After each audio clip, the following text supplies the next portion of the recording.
BBC 97.3. Iain Lee's Good Evening. Good evening. Flunge. Yum, yum, yum, up your bum. On the radio.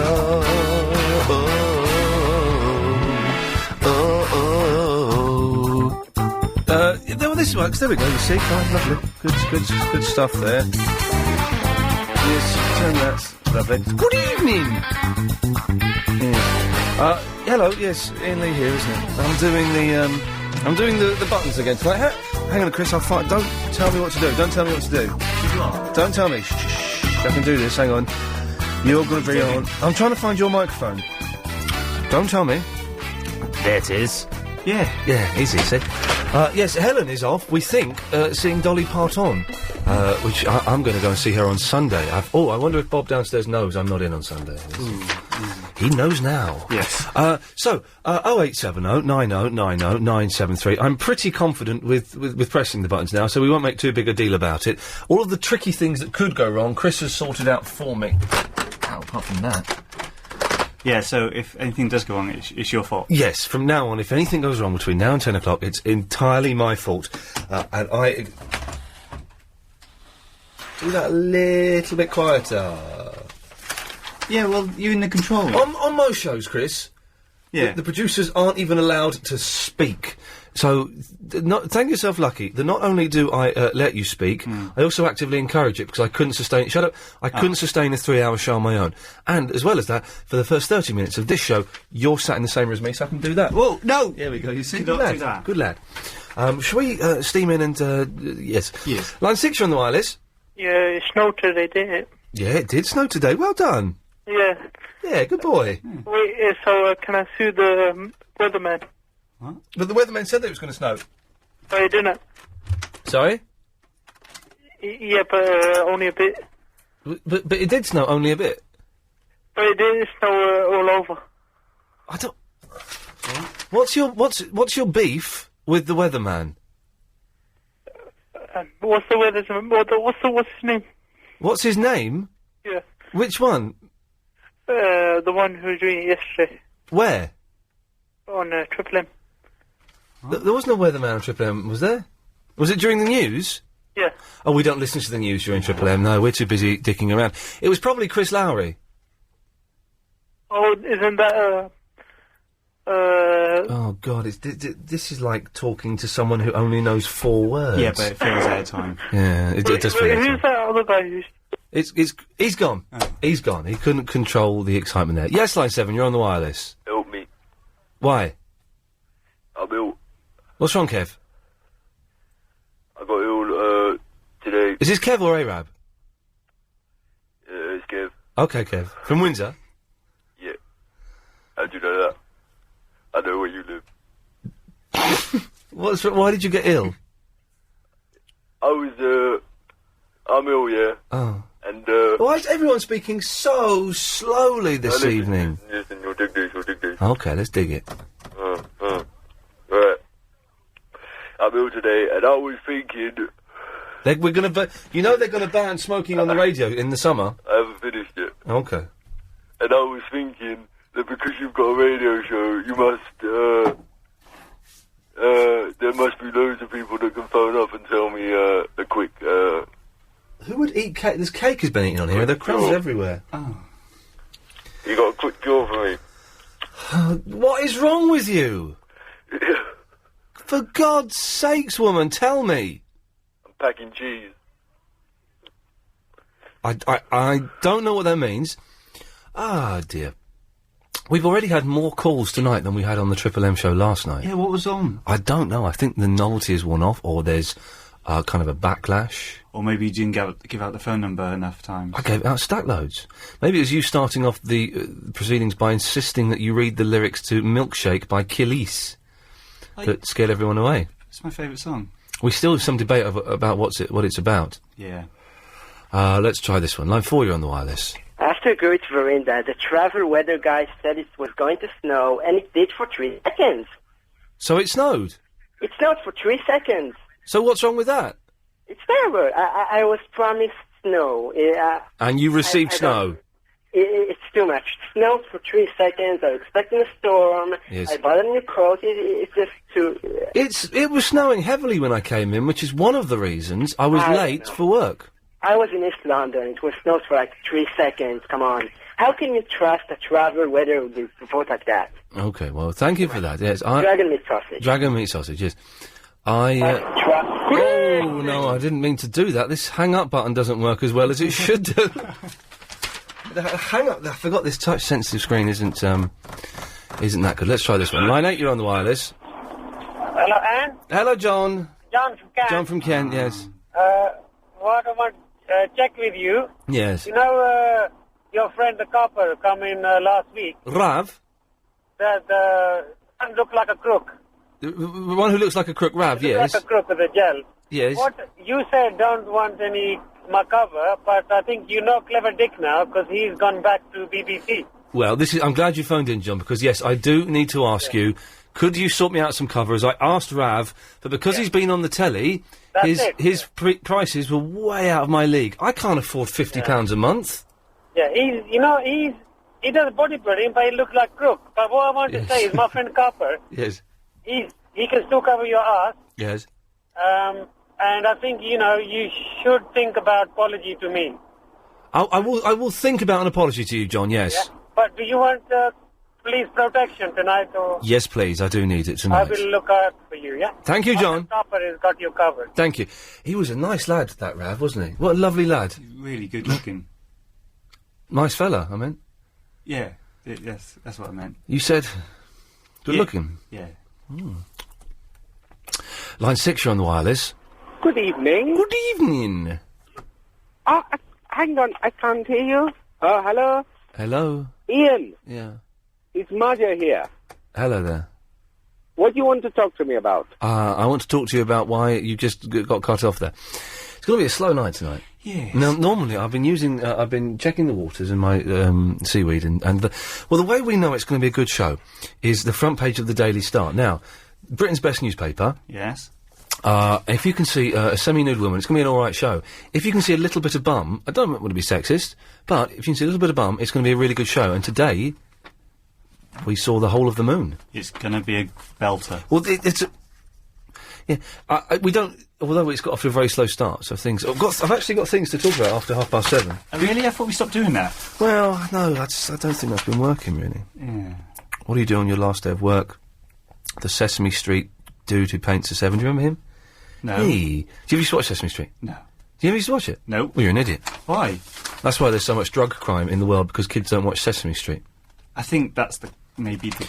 Hey, there used to be a guy, he looked like a French painter. Yeah. He'd be like in New York. It's like proper filmed in New York. Go, hey, I gotta paint a 7. And he'd get like a template of a 7, like a big 7, about a foot high. And he'd have his paintbrush and he'd be looking for places to paint a 7. I gotta paint a 7, I gotta paint a 7. And then he'd like paint it on a bald man's head or something. What? A big 7, and the guy wouldn't notice. And then at the end the guy would notice and get really angry. Why a 7? Or a 5. Why 7 or 5? Numbers. Oh, any numbers? Like today, Sesame Street has been brought to you by the number 7. Oh. Hey, I gotta paint a 7. Line 5, you're on the wireless. You disrespect me. Who? I'm gonna prank call you all night. I'm gonna make your job really hard, and I'm gonna do it all night, and you're just gonna keep flashing out, and you're gonna have to work really hard. But so I'll do that, and but if I might have to go out, so I'll do it for the first hour, for definitely. Did you just blow off? What happened there, Kev? Oh dear. Kev? It's Yeah, you're right. What's wrong? I gotta go and check the stove. I'm cooking my girlfriend. I'm feeding her to all my pigs on my farm. And I live near the Queen. Oh, is that your prank, is it? No. But you told me you were going to do a prank then. Oh, yeah, no, I said I was going to ring you all night, and, but I'll probably do it for about an hour, because I've got to go out. Alright, well, we probably won't take your call. I probably won't give it, Oh, we got there just in time. Odd show tonight. I shouldn't really, but I'm going to squeeze one more in before we go to travel news. Yes, line 1, you're on the wireless. The Natural World, Lesson 2. The hippopotamus lives in the mountainous regions of East Anglia. Oh, God. Every night, millions of them fly out of their caves in vast swarms and descend on the turnip fields. evening. Yeah, good evening. Right, well, I'll tell you what happened there. First thing, I had the phone fader up, so all through those adverts, there was... Yeah, that happens if you have that fader up. Have a listen. I can't hear you. Because you're talking. Hang on, try this one. Right, if you've got that up and something else is playing, then that makes that noise. And then I find that jingle off the toilet, but all in all, not a bad start. Yeah, not too bad. Okay. Yes, line 5, you're on the wireless. Hello, it's Chicken and Chips Boy. It's Chicken and Chips Boy. Ladies and gentlemen, if you missed last night's humdinger of a show, Sunday nights between... shut up, I'm doing the introduction. Between 10 and 1, you'd have missed a brand new regular caller. It's Chicken and Chips Boy. Yeah, hello, Ian. You came up with that name yourself, didn't you? I don't want anyone to think I bullied you into it. Yeah, I came up with the name myself, Ian, yeah. Yeah. Right, I see this little side. a few things straight. Okay, get a few things straight, yes. The Rocky Boy is a greatest fan of mine. The Rocky Boy's a fan of yours, okay. Yes, and seafood needs to be eating some more seafood. Okay, seafood, 'cause it sounds like seafood, yes, okay. Brilliant. And James Well needs to get a life. Okay. There's the James Whale guy that phones in, not the actual broadcaster James Wales. Both of them. Although he needs to get a life as well. Stop stealing my ideas. Okay. Well, thanks for that, Chicken and Chips Boy. Yet again, another excellent phone call. Yep, he's gone. Mysterious, weird kid. 4. Hello. Hello there. Huh? What? Is that Chris? No, it's Ian. You're on the wireless. Oh, Ian, do you want a pizza? Oh, you're the pizza guy. Ah, Pizza Jim. Yeah. Pizza Jim. Listen, thank you for the pizzas. We cannot accept any more pizzas. Why? Because getting too fat. Well, I am getting fat. I'm eating healthy now. I've cut down. If anyone doesn't know, Jim has sent us in over the past 4 weeks about 12 pizzas. Would you say, Chris? Which is very generous of you, Jim. It's appreciated. But since the Bill Buckley poisoning incident, and because I'm trying to get, and we're not saying you're involved with that, but there is a police investigation. Right. We think it may have been a race attack. We're not sure. And I am trying to lose weight. So... You said you were going to have one pizza a month. No, I can't have any pizzas. Not from... You said one a month. Not from Mr. Pumpernickel's, I can't. I'm going to have one from Domino's with my girlfriend. Well, I can send you one from Domino's. No, Jim, girlfriend. Jim, I love you. Bless you. But I cannot accept... I don't love you, Ian. What? I don't love you. I send the pizza so you give Chris a slice. We're not allowed to accept food now from listeners since Bill Buckley was poisoned. He was on TV, on the radio last night. He wasn't on the radio last Tuesday night, was he? Oh, he was probably down in Brighton somewhere. No, he wasn't. He was in the hospital puking up his guts because he'd been poisoned with food lovingly sent in by a listener trying to kill him. Jim, I'm not... I'm not saying... Jim, I appreciate all the pizzas you send, but if you send any more pizzas, we cannot accept them, I'm afraid. What about a curry? No, we can't accept any more food from you, Jim, for goodness sakes! Well, you've got to keep up your strength, Ian. I will keep up my strength, but not by eating food that you have sent in. Listen, thank you very much, but we can't accept any more. Okay, well, if you get hungry, give me a bell, yeah? Bless you, Jim. Take care of yourself, fella. Okay, mate. Bye-bye. What a nice fellow there, but we can't accept... I'm a little peckish. No, don't, because we cannot do that. It's distorting in my ears. Is it just these headphones, or Have you turned up the volume, or...? Well, I've turned the volume down now. Oh, No, don't do that, mate. Don't do that. I've got this one here. Do you know what I mean? Oh, well, what's that do then? Well, it does the same thing. It does the same thing, but in a different fashion. Line 1, you're on the wireless. Oh, hi, Ian, it's Sophie. Hello, Sophie. Good evening. Good evening. You were going to talk about people that left their jobs, I heard. The things that you do on the last day in the job. It does work. Talking about topics like we used to do. Do you remember that? No. Am I not allowed to do that until the next bit of the show? Oh, sorry. It's confusing. We haven't done topics for ages, and Chris and I thought that we'd reintroduce them just because it's been boring without them. Well, yeah, groundbreaking, I suppose. Yeah, all right, don't take the mitt, love. But you can't talk about any of the topics I mentioned, including what do you do on your last day at work, the Sesame Street 7 dude and Tiny Coppers, until after 7:30. So you have to call back after 7:30. Oh, balls. And then, balls indeed. And then Chris will call you back, and then you come back on. Can I talk about what I got as a leaving present then? Or is that when you come back on, you can, yeah. Oh, all right then. That's a teaser. That's going to get everyone's going to go, oh, forget Coronation Street and EastEnders. There's, are you the bisexual lady? No. Hang on a minute, Sophie, I've got to take this. Excuse me, hang on. Okay. Line 11, you're on the wireless. Ian, it's Clive. Oh, hello. How are are you? I'm fine. Is everything all right? Yeah, those headphones you're wearing, they distort. You need to get another pair. Okay, it's Mr. Jacks, ladies and gentlemen, by the way. One of the, well, thank you, Clive. Anything else I should know? No, that was it. I use them in the morning. It doesn't bother me, but I thought it might bother you since you're a presenter. Oh. What you saying? What does that mean, mate? Well, no, I just figured you would like the best quality equipment you can get your hands on. Diva? Yeah, that's what he was implying, wasn't it, Sophie? Yeah, it was coming across a bit like that, yeah. Are you? What's that got to do with you? I'm not a diva. Is James O'Brien a diva, Mr. Jacks? No, he has whatever I give him. Well, that's the rumour that's going around the office.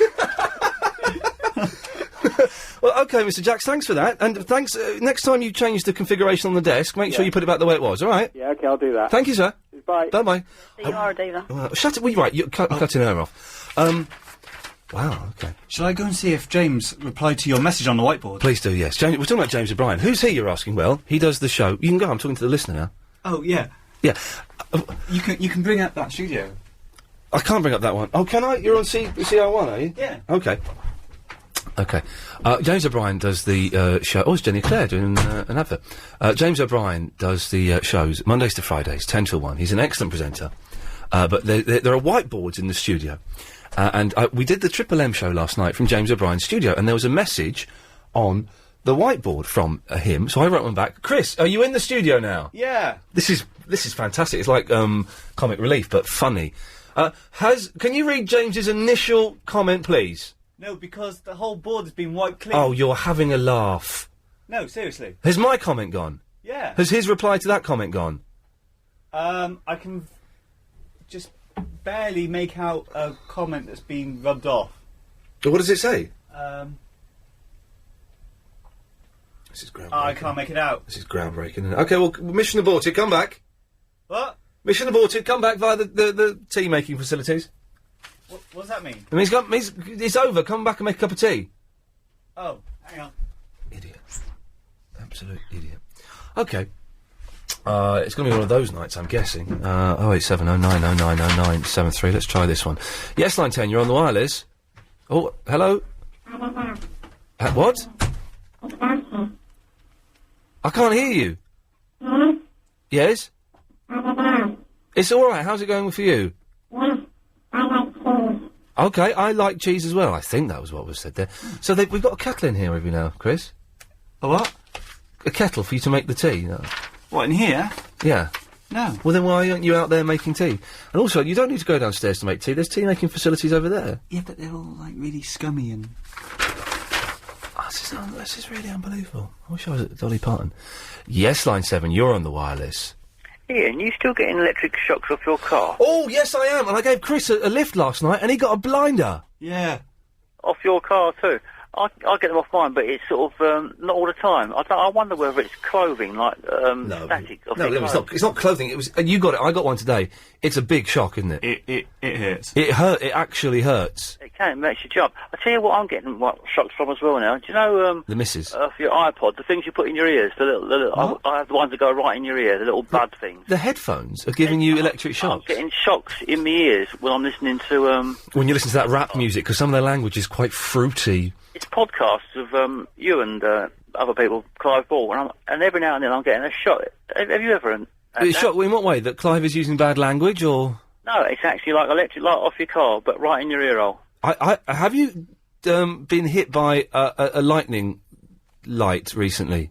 No, what do they call them? Lightning. Lightning bolt about 20 years ago. You what? I was nearly hit by lightning about 20 years ago. I think that could be having a... Well, of course it is. You've probably got superpowers. Right, get your right hand and make your palm flat and point it out and try and zap something. Nothing zapped, but there's several things beginning to take off. You got superpowers, mate. Yeah. And in some ways it's a blessing, in many ways it's a curse. But try and use it for good, although it's ultimately up to you. I can see through ladies' clothing. Do you think that's... a part of it as well? I think it possibly could be. What a delightful fruitcake that was. We'll end that there, shall we? 0870 9090973. If you're calling in now, I'm going to clear the switchboard during these ads. If you're calling in now, you must have something to say, and you'll speak to Agent Chris, the producer, who's going to go into that bit of the thing now. Just go there. Go I'm talking to you now. Right. You're talking to the listener. I'm playing these ads and we're going to have a chat. I took the E's. Good evening. Okay, well, there we go. It's a rusty start to the show, but it's a Sunday, forgive me. I haven't been here for approximately... about 20 hours, actually. I was here Sunday night, weren't we, doing the whole thing. Okay, stuff to talk about. Yes, we've actually got topics, including, what do you do on your last day at work? There's someone who left work here recently, last week, who's Alex. Not Lady Alex, another Lady Alex. A lady. Alex. And I was surprised that she was doing anything all day. We'll talk about that after the latest LBC News. Good evening. Good evening. Okay, so, we begin... Well, we started half an hour ago, so... ridiculous thing to say. We thought we'd do topics this evening because we haven't done them for a while, and we sort of have to. Otherwise we get told off. We have to reach a certain quota of topics per 4 months, and we're nearly into the fourth month. So we thought we'd do some topics tonight. So, you can hear me shuffling papers. It's because I have things to say to you. How do you do it? I can't remember how you do it. What? I can't remember how you do it, Chris. What was the question? Well, the question is, what do you do on your last day of work? Try just talking to me. Right, why don't you try talking into the microphone?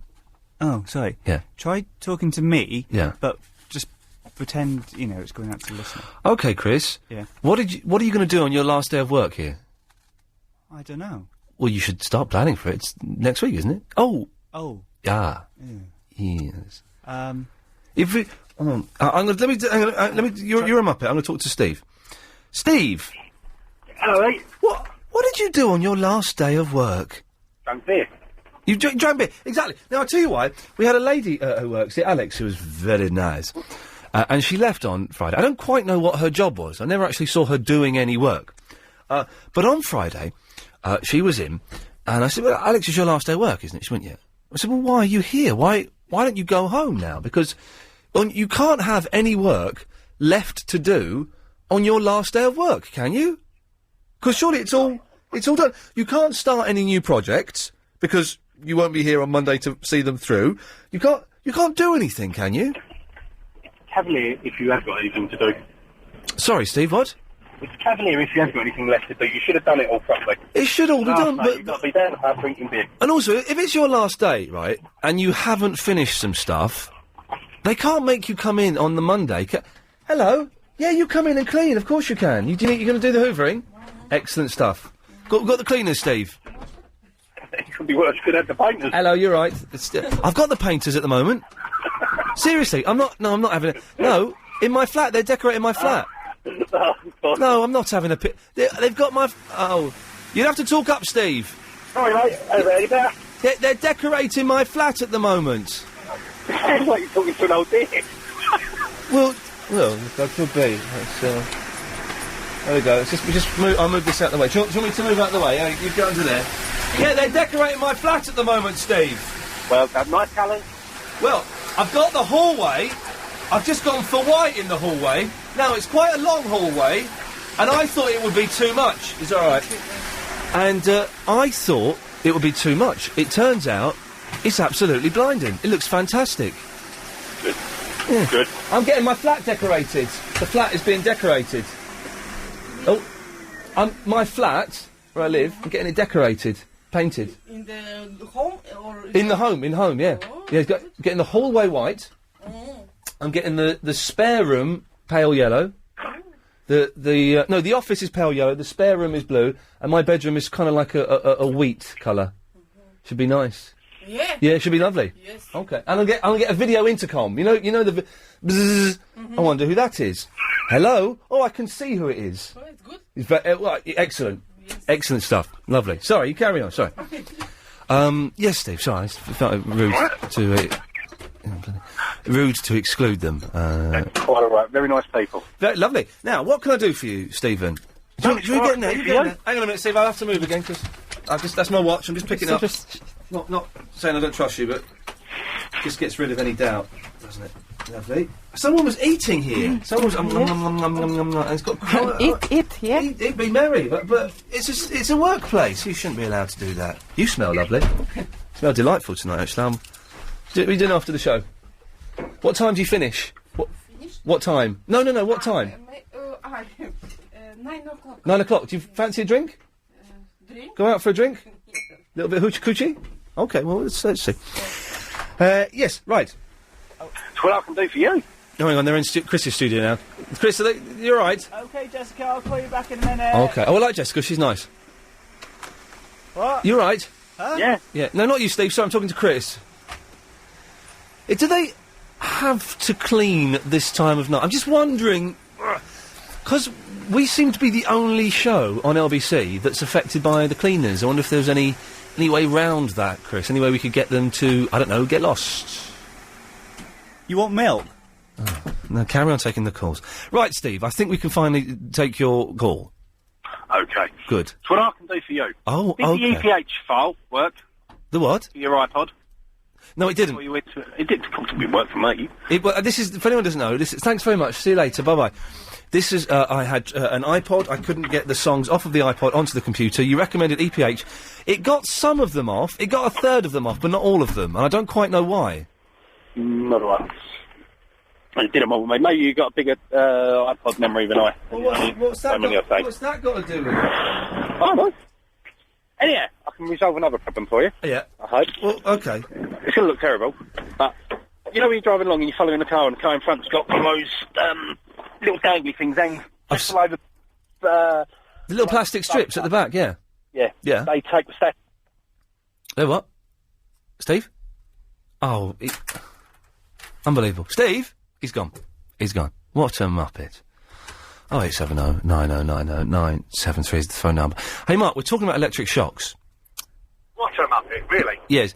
And do you know what? My cat rubbed her nose against my nose today in an affectionate way. I like to think it's an expression of love, although, of course, cats can't actually express love. They probably don't even feel it. But she rubbed her nose on me, and we both got an electric shock. We jumped back and looked at each other and say, what the hell happened there? Well, cats can express their love. There's 2 cats outside my window do it every night. Oh. Hey, a fox making love sounds like a baby being murdered. Have you heard it? I have it. It scares the bejesus. Isn't it a terrifying noise? There was some doing it a couple of weeks ago, and no exaggeration, it sounds like a baby being killed. It's just one of the most hideous, heart-wrenching noise ever. Yes, well, I did phone up about that anyway. Okay, so you didn't find out about foxes doing it, okay. No. Good evening. Good evening. Good evening. Good evening, yes. Agent Chris's game, how to spell... Is what? Chris, is this true, are you? Am I what? Game. Your game, it's okay. Sorry, yes, this is... what game is this, then, Mark? The game where we have to guess how he spelled the word writing in the letter that he received about Christmas time. That was 3 months ago we did this. I'm trying to get through every day. Oh. So you had something that was written differently, Chris? Yeah. You're very quiet. Well, turn my mic on. You're up full now. Really? Yeah. Well, put some gain on me. How do I put a gain on you? You see, press a sign on my mic. Yep. Then you see those 3 knobs towards the right on the right-hand panel. Oh, yeah, gain. The middle one? Yeah. Hang on a minute, I got it. Go up to 6. Go on. How about now? I just put you in my left ear. Go on, say something now. Stereo. What? I'm playing with the stereo. Go on, do it now. Don't play with the stereo, just play with the gain. All right, sorry, hang on a minute. This is really exciting for all the radio. Okay, go on. What? Talk. What? I put phase on. What does that mean? Oh, don't touch anything else. Okay, right, okay. Talk now. What do you want to say? We'll just keep talking. Okay, who's it, Mark? Oh, this proves, actually, that topics work, then. I've put you up to 10. If this guy's phoned in about my game, then it proves topics work, and we should be doing them every day. Well, this is my idea to do topics. You got funny when I said we did topics. Anyway, this is really boring. We've just deconstructed the blooming mixing desk of here, which, as we all know, is exclusive and doesn't invite new listeners in. So, Mark, very quickly, what is the thing you were talking about that we did 3 months ago, and what's the answer? Well, it's spelling of the word writing. Okay, well, Chris received a note 3 months ago that had writing spelt in a weird way. What's your guess? Is it racpatrol.co.uk? Oh, for God's sake. All of that just to get a cheap plug-in. Right. I've turned your mic off. I'm in control of this show now. No one sneak anything past me. How can I... Oh. Chris, I can hear you. That's right, got it now. Right, okay, this is it. Really, I'm really sorry. I'm going to start the show again. Hang on a second, 'cause this is absolutely awful. Okay, here we go. Yes, come on. LBC 97.3. Iain Lee's Good Evening. Good evening. My name is Big Andre. I'm calling from the bottom of the grave. My name is Robert in the Romford, and everyone in Britain knows a Dave.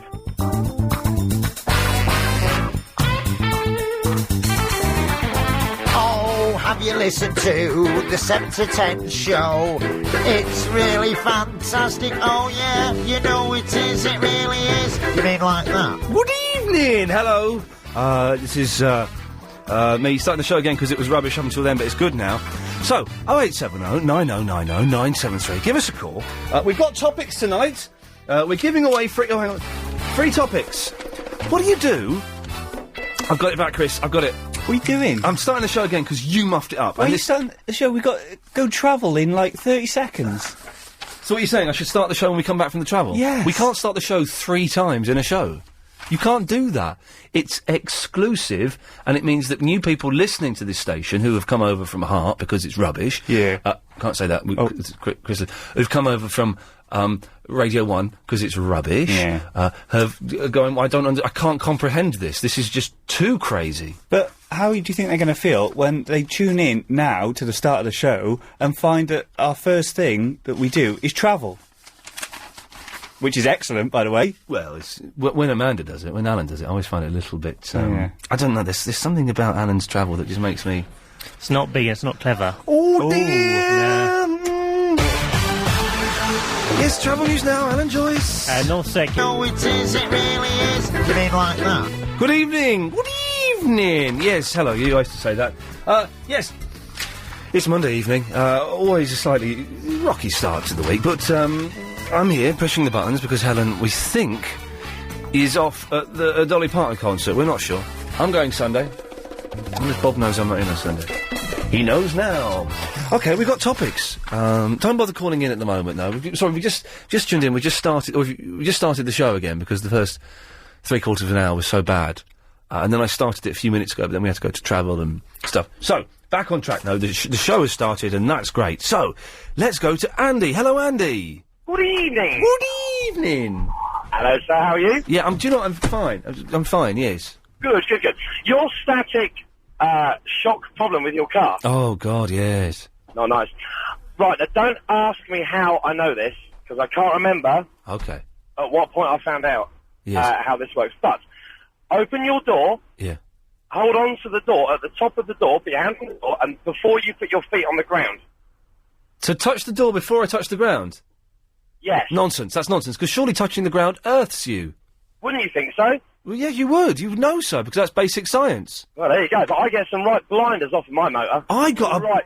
Chris had one the other night, and he'd never have one, and it threw him. And I'm getting good at getting out of the car and closing it with my elbow. I don't even, with my coat on, I don't even touch it. But I touched it today, and it made me.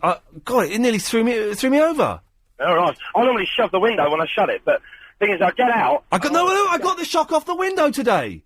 Off the glass? Off the glass. I received the electric shock off of the glass. How'd you manage that?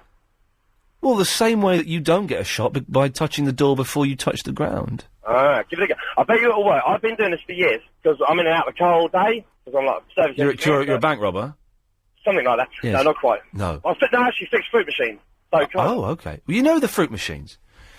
Is this true? Is this true? There are little cheats to them. Because my mate used to play the gamblers. My mate Michael used to play the gamblers when we were like 17. Go to a pub, get boozed up. Sorry, I meant 18. Get boozed up, and there was one fruit machine, and he'd say, right, that light has flashed, and what that means is if I get a nudge in 2 more goes, if I nudge it so it's not a win, and then put in another £1, it will give me £5. Yeah, there used to be quite a few of those about, but I'll be honest, I don't. After a day of fixing them, you don't really want to play them. Do you know what I mean? Oh. Or me to. Okay, so you're not going to answer the question then? It's a brotherhood of secrecy, is what you're saying to me. You can't give us the secrets. I don't divulge that kind of information, really, Ian. Not being funny. Andrew, thank you for talking absolute nonsense for the majority of that. Tam is in Bolton. Hello, Tam.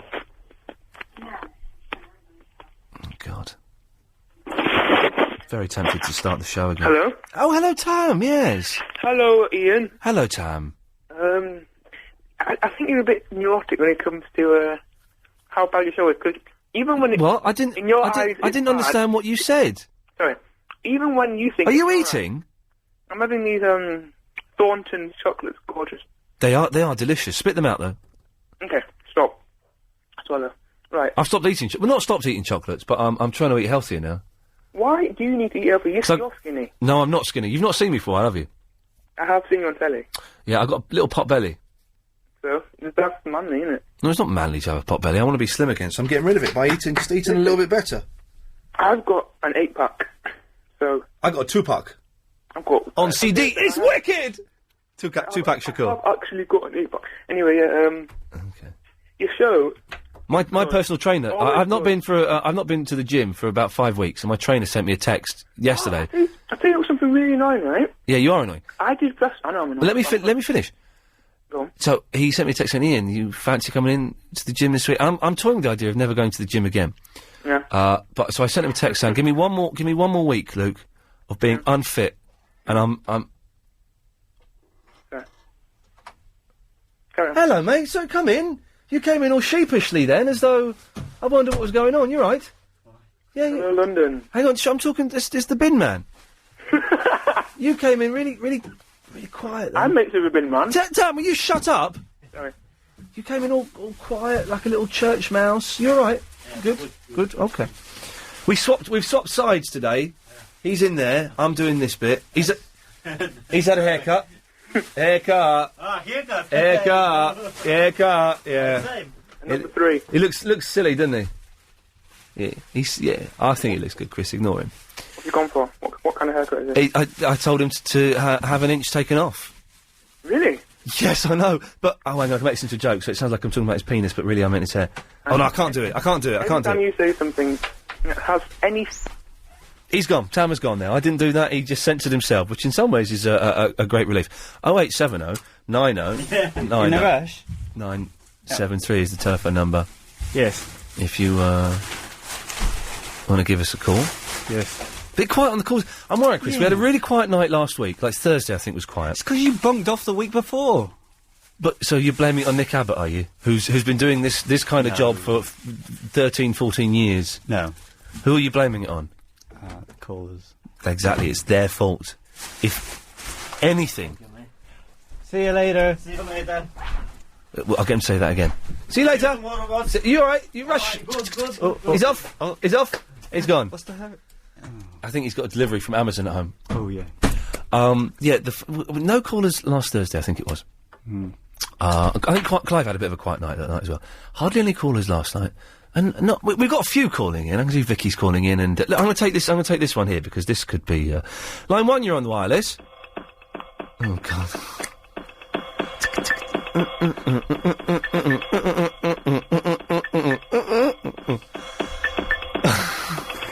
I swear to God, I'm going to start the show again. Oh. Shall I do it now, or will we come back from the ads? Well, this will be the third time? The 4th time we started the show. When was the third time? Well, after we came back from the ads. I was in the toilet. I missed it. Well, I'll definitely start the show again for you. Oh, right, okay. Hang on a minute. I've got to turn down one thing at a time. Let's first we'll turn down you.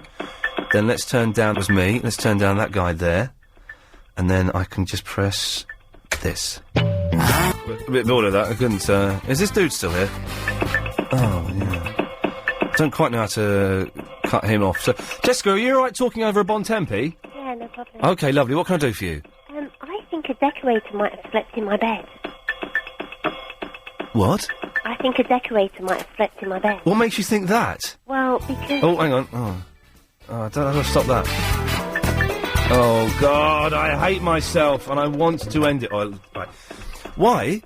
Well, because I know that I leave the bed in a very specific way. Yes. And when I've got back today, it's different. And I would love to say to the decorators that are in, that have been in while I've not been here, someone slept in my bed.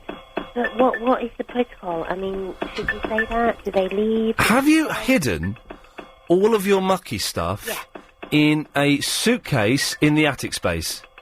But right at the back of everything else? Well, So I'm not going to divulge where it's hidden, obviously, in case they're listening.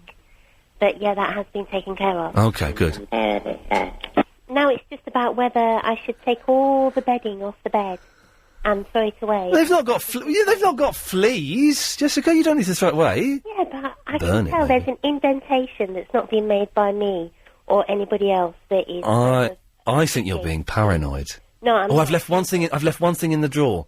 Have you? Yeah. They'll find it. They'll hold it against you. I've left one... Ooh, that'd be nice. And charge you more eventually. Yeah. But what are you supposed to say? I mean, the person that is decorating my flat and his team of decorators, it's actually a friend of a friend's kind of friend that's decorating. It's a friend of a friend's kind of friend. Yeah. So you don't know them at all, do you? It's just a bloke. Kind of. Yeah. So I'm wondering whether I should say to my friend, is your friend the kind of person that's likely to let? Okay, you say to your friend, could you say to your friend and ask him if his friend, who is a friend of the decorator, could do... Are they likely to sleep in my bed? How long have they been working there? Since Friday. Oh, so they've only just started, really? Yeah, they were there when I left on Friday. I went down to London on Friday, and I kind of left specific instructions about what to do. Do not sleep in my bed. Whatever you do, do not sleep in my bed. I didn't specify that. I didn't think that was going to be a problem. But when I've got back this afternoon, like I say, there's indentations in the bed that weren't there when I left. The bedroom's not even getting decorated, so why have they even been in there? Oh, I pressed that was too loud. What? At least we know I pressed it. What you need to do is you need to lay a booby trap in your bed. Yeah. Like put some little pins in there. Get something that they can prick themselves on in the bed, and that way they will injure themselves, and then you'll know. I can't even be bothered. I'm just hoping that they're listening to this and they kind of know that I'm onto them, and it stops. Wow, that's very strong words. Jessica, listen, thank you very much for that. Who's that? Is there someone there? Hello? Ali? Hello? Oh, there we are, right. I've got to come to you after the news now. Okay. Is that all right? That's fine. How old are you? How old am I? Yeah. A lady never reveals her age. On LBC 97.3. Iain Lee's. Yeah, we know that. Right, so, I was just messing around there with Chris. When I say messing around, I don't mean anything like that. Steady on now. What? Hang on, where are you? Try talking now? Huh? Yeah, that's better. So, and how do you... you can't change the side that your parting is on. Now, my hair naturally... Be with you in a second, Ali. Yep. Yeah, good. Yeah, good. Feel free to chip in, but, you know, my hair naturally falls into a parting on the left-hand side. So that's how it's always been cut. Yeah. But, and sometimes when I'm playing around, I'll make quite a strong parting, you know. But generally it goes for the choppy, not really a parting look. But even then, it's still, at the end of the day, it falls to the left-hand side. I was trying to put the parting, just during the news then, because I wasn't really listening, a bit boring, on the right-hand side. It'll never work. Well, it does, how... Gel. Sorry? Like gel. Well, I could gel it, but it would still look unnatural. And also, you get a massive headache. You won't get a headache just from You do. doing it. If you change your partner, you get a headache. How do you get... That's if you change your partner.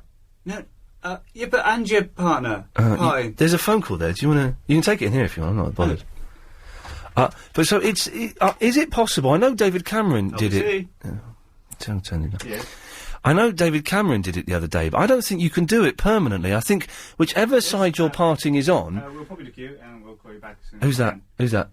It's Neil. Oh, not that cabbie? Yeah. Yeah. No rush. I don't know what he wanted, though.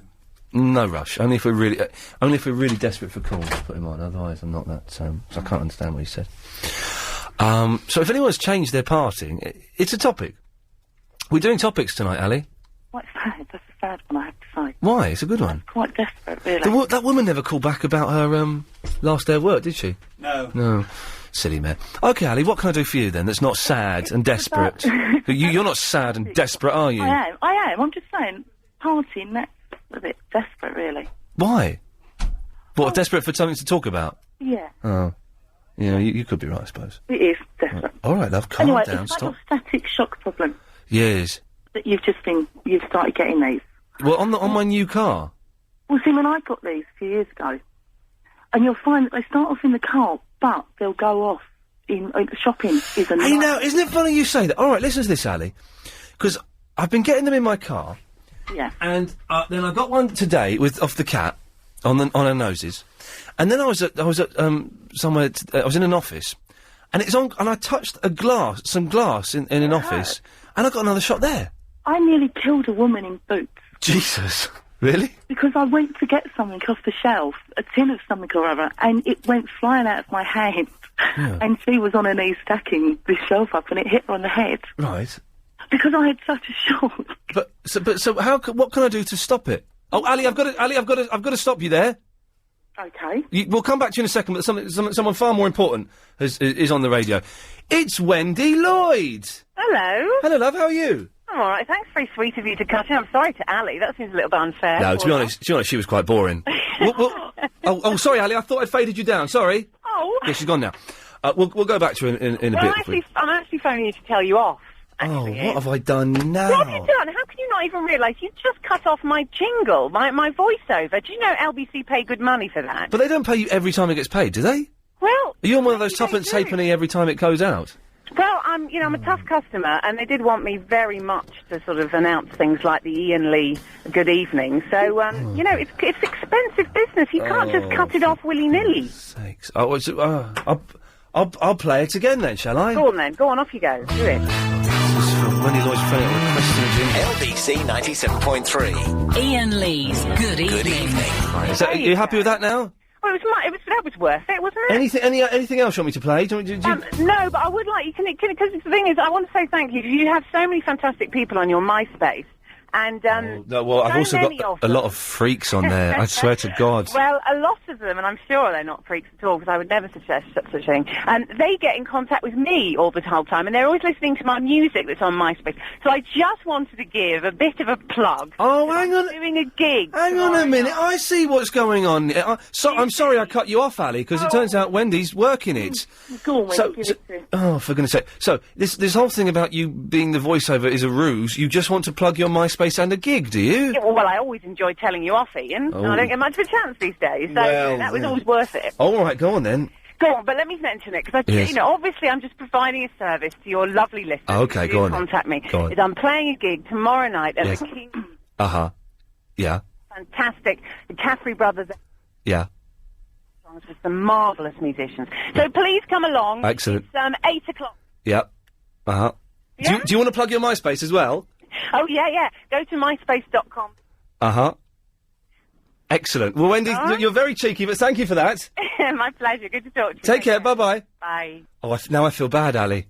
I feel bad, Chris. What for? Because you put the fader down on her when she was talking. You're in control of the buttons tonight. Tonight, I'm not for that, did I? Oh, call her back, because that was out of order. That was out of order. Call her back. Oh, I shouldn't have done that, should I? You called me boring. Sorry? You called me boring. You were a little bit boring. The man who wants a topic on partings. The partings is a good topic. I'm doing a good public thing for you that's bringing you up and warning you about your static shocks. Well, no, all you're doing is you're saying that you get them as well. I used to get them. Well, but how do you stop getting them? I don't know. They just went away. But how? They don't just go... You'll find that you'll get them from shops and all sorts now. Oh, okay, so they'll just... Like you're being charged up. They'll just go away, will they? Well, they did. I'm having trouble... Do you know, I'm not even really listening to you, actually. I'm trying to... That's okay, I do that every night with you. Well, touche, Ali, touche. All right, listen, thanks very much for that. That's okay. Cheers, love, bye-bye. Okay, bye-bye. I've got to phone Wendy back, because that was out of order. Don't put anyone in that thing yet, because I'm going to call her back. Because that was out of order. Okay, there we go. Let's,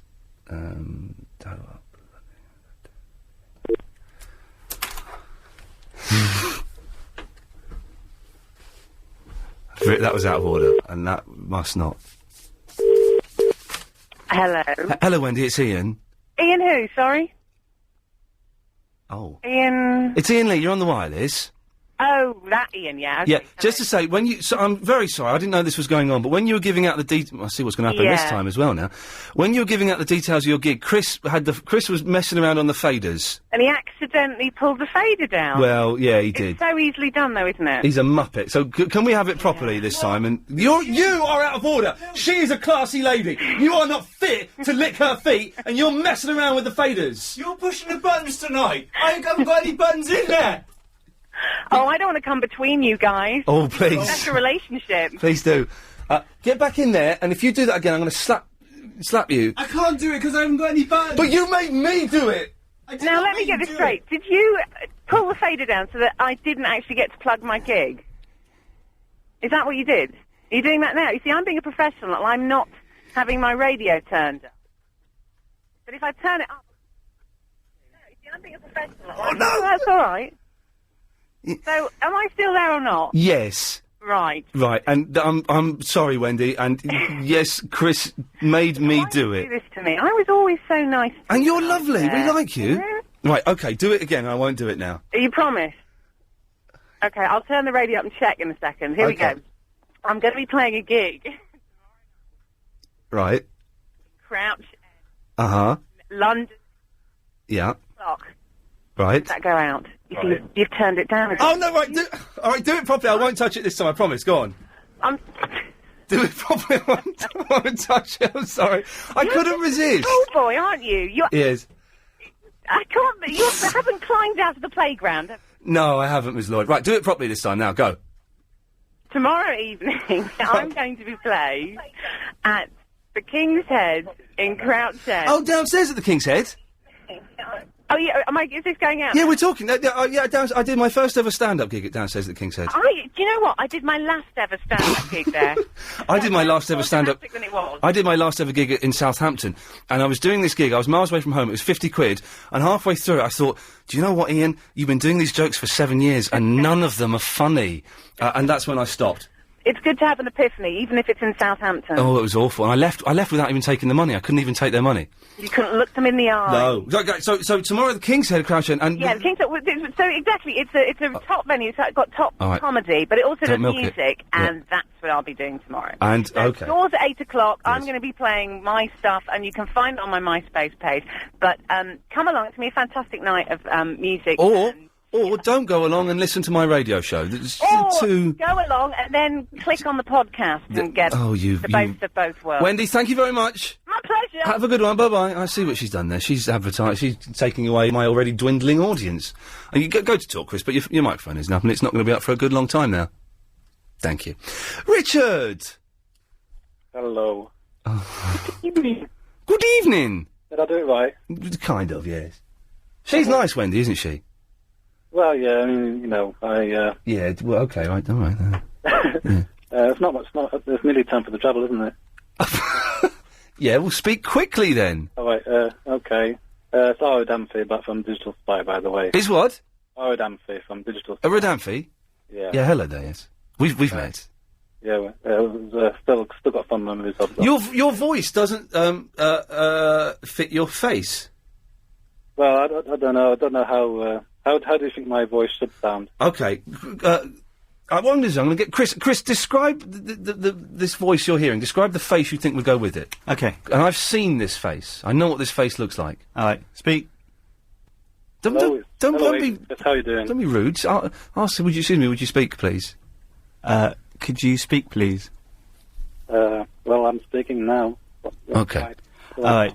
So tell me, describe him. All right. I think he's short, a little bit stumpy. All right. I think he's got dark hair, but it only goes around the side of his head and the back. Yeah. How old do you think he is? I'd say 43. Yeah. You must be about 30-something, are you? 32. 32. There we go. So he's younger than he sounds. He's got an old man's voice. Yes. But you're short. If I say short and stumpy, you won't take that in an offensive way, will you?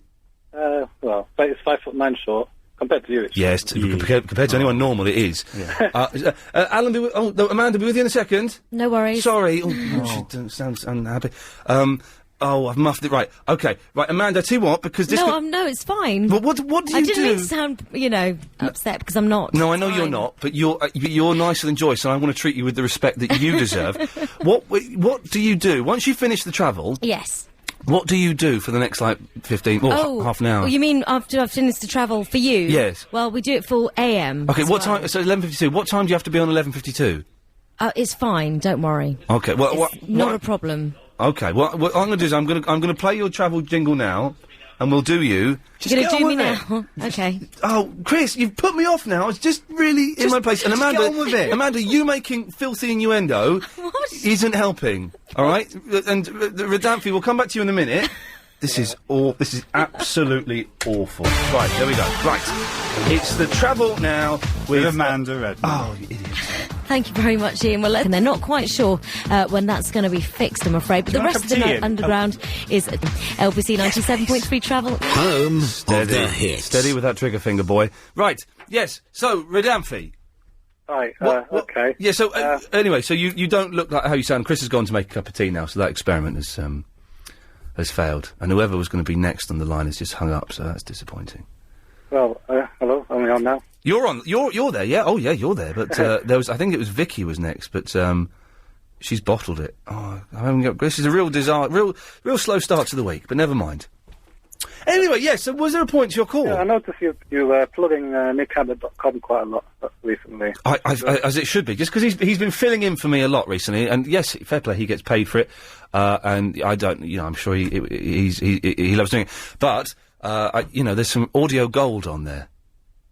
I missed that last bit, sorry. There's some audio gold on there. Oh, yeah, no. Well, the man's a legend. There's also a really good forum, which is, it's complement Digital Spy, I guess you could say. Okay. For me anyway. I post on NickAbbott.com forums a lot. Right. And there's been quite a big debate recently about today versus the past. I mean, I'm presuming you're aware of, his old shows.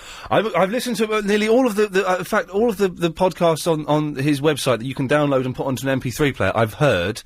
If anyone doesn't know what we're talking about, Nick Abbott, who does Saturday evenings, 10 till 1, and has been doing this kind of show for, 13, 14, 15 years, and was kind of innovative at the start in that he was the first one here to do sort of American-style speech format, and boy, did he pay the price for doing that. In every which way, but and he fills in for me when I'm not here, and which is good because he's brilliant. But so what? The thing is, people change over time, don't they? You can't. It's difficult to compare to what people were to what they are now, and it's I mean, I think what it seems like if I go through my life, going back from the 80s. Christ, not in real time, I hope. Well, James Whale was my hero, but to start with. James Whale was your hero? Yeah, it's hard to believe now. Wow. About it. Wow. It's amazing. Yes. For anyone who doesn't know what James Whale sounded like in the 80s, have a listen to him now. It's exactly the same gig, really, but yes, okay. I used to listen to him on local radio up north, where I come from. Yes. And then, obviously, Nick Abbott came along in the, early 90s, and, he blew James Whale away. Well, I don't know if that's confirmed. That's just the rumour that's going around. Yes. And both those times they're sort of in the early to mid 30s. Yeah. And then my new hero came along in the mid 2000s, and he's the same age as well. Right. Who's that? I don't know. Okay. Someone you've probably heard of him. Okay. We're actually living your life in real time right now. This is. I feel I'm somewhere in 1989, and it's. Basically, my advice to all the fans out there is enjoy Iain while he's still good. Because Is that? Hang on. I think this fella's threatened to assassinate me. Why? I don't know. Why are you going to assassinate me? Ridamphy? Well, did you miss the last thing I said? Oh, are you saying that I'm going to get I'm going to ultimately get rubbish? Well, when we move this show to Radio 2, which is the big plan. Let's not lie. The plan is to take this to Radio 2. Yeah, like they're ever going to give us a gig.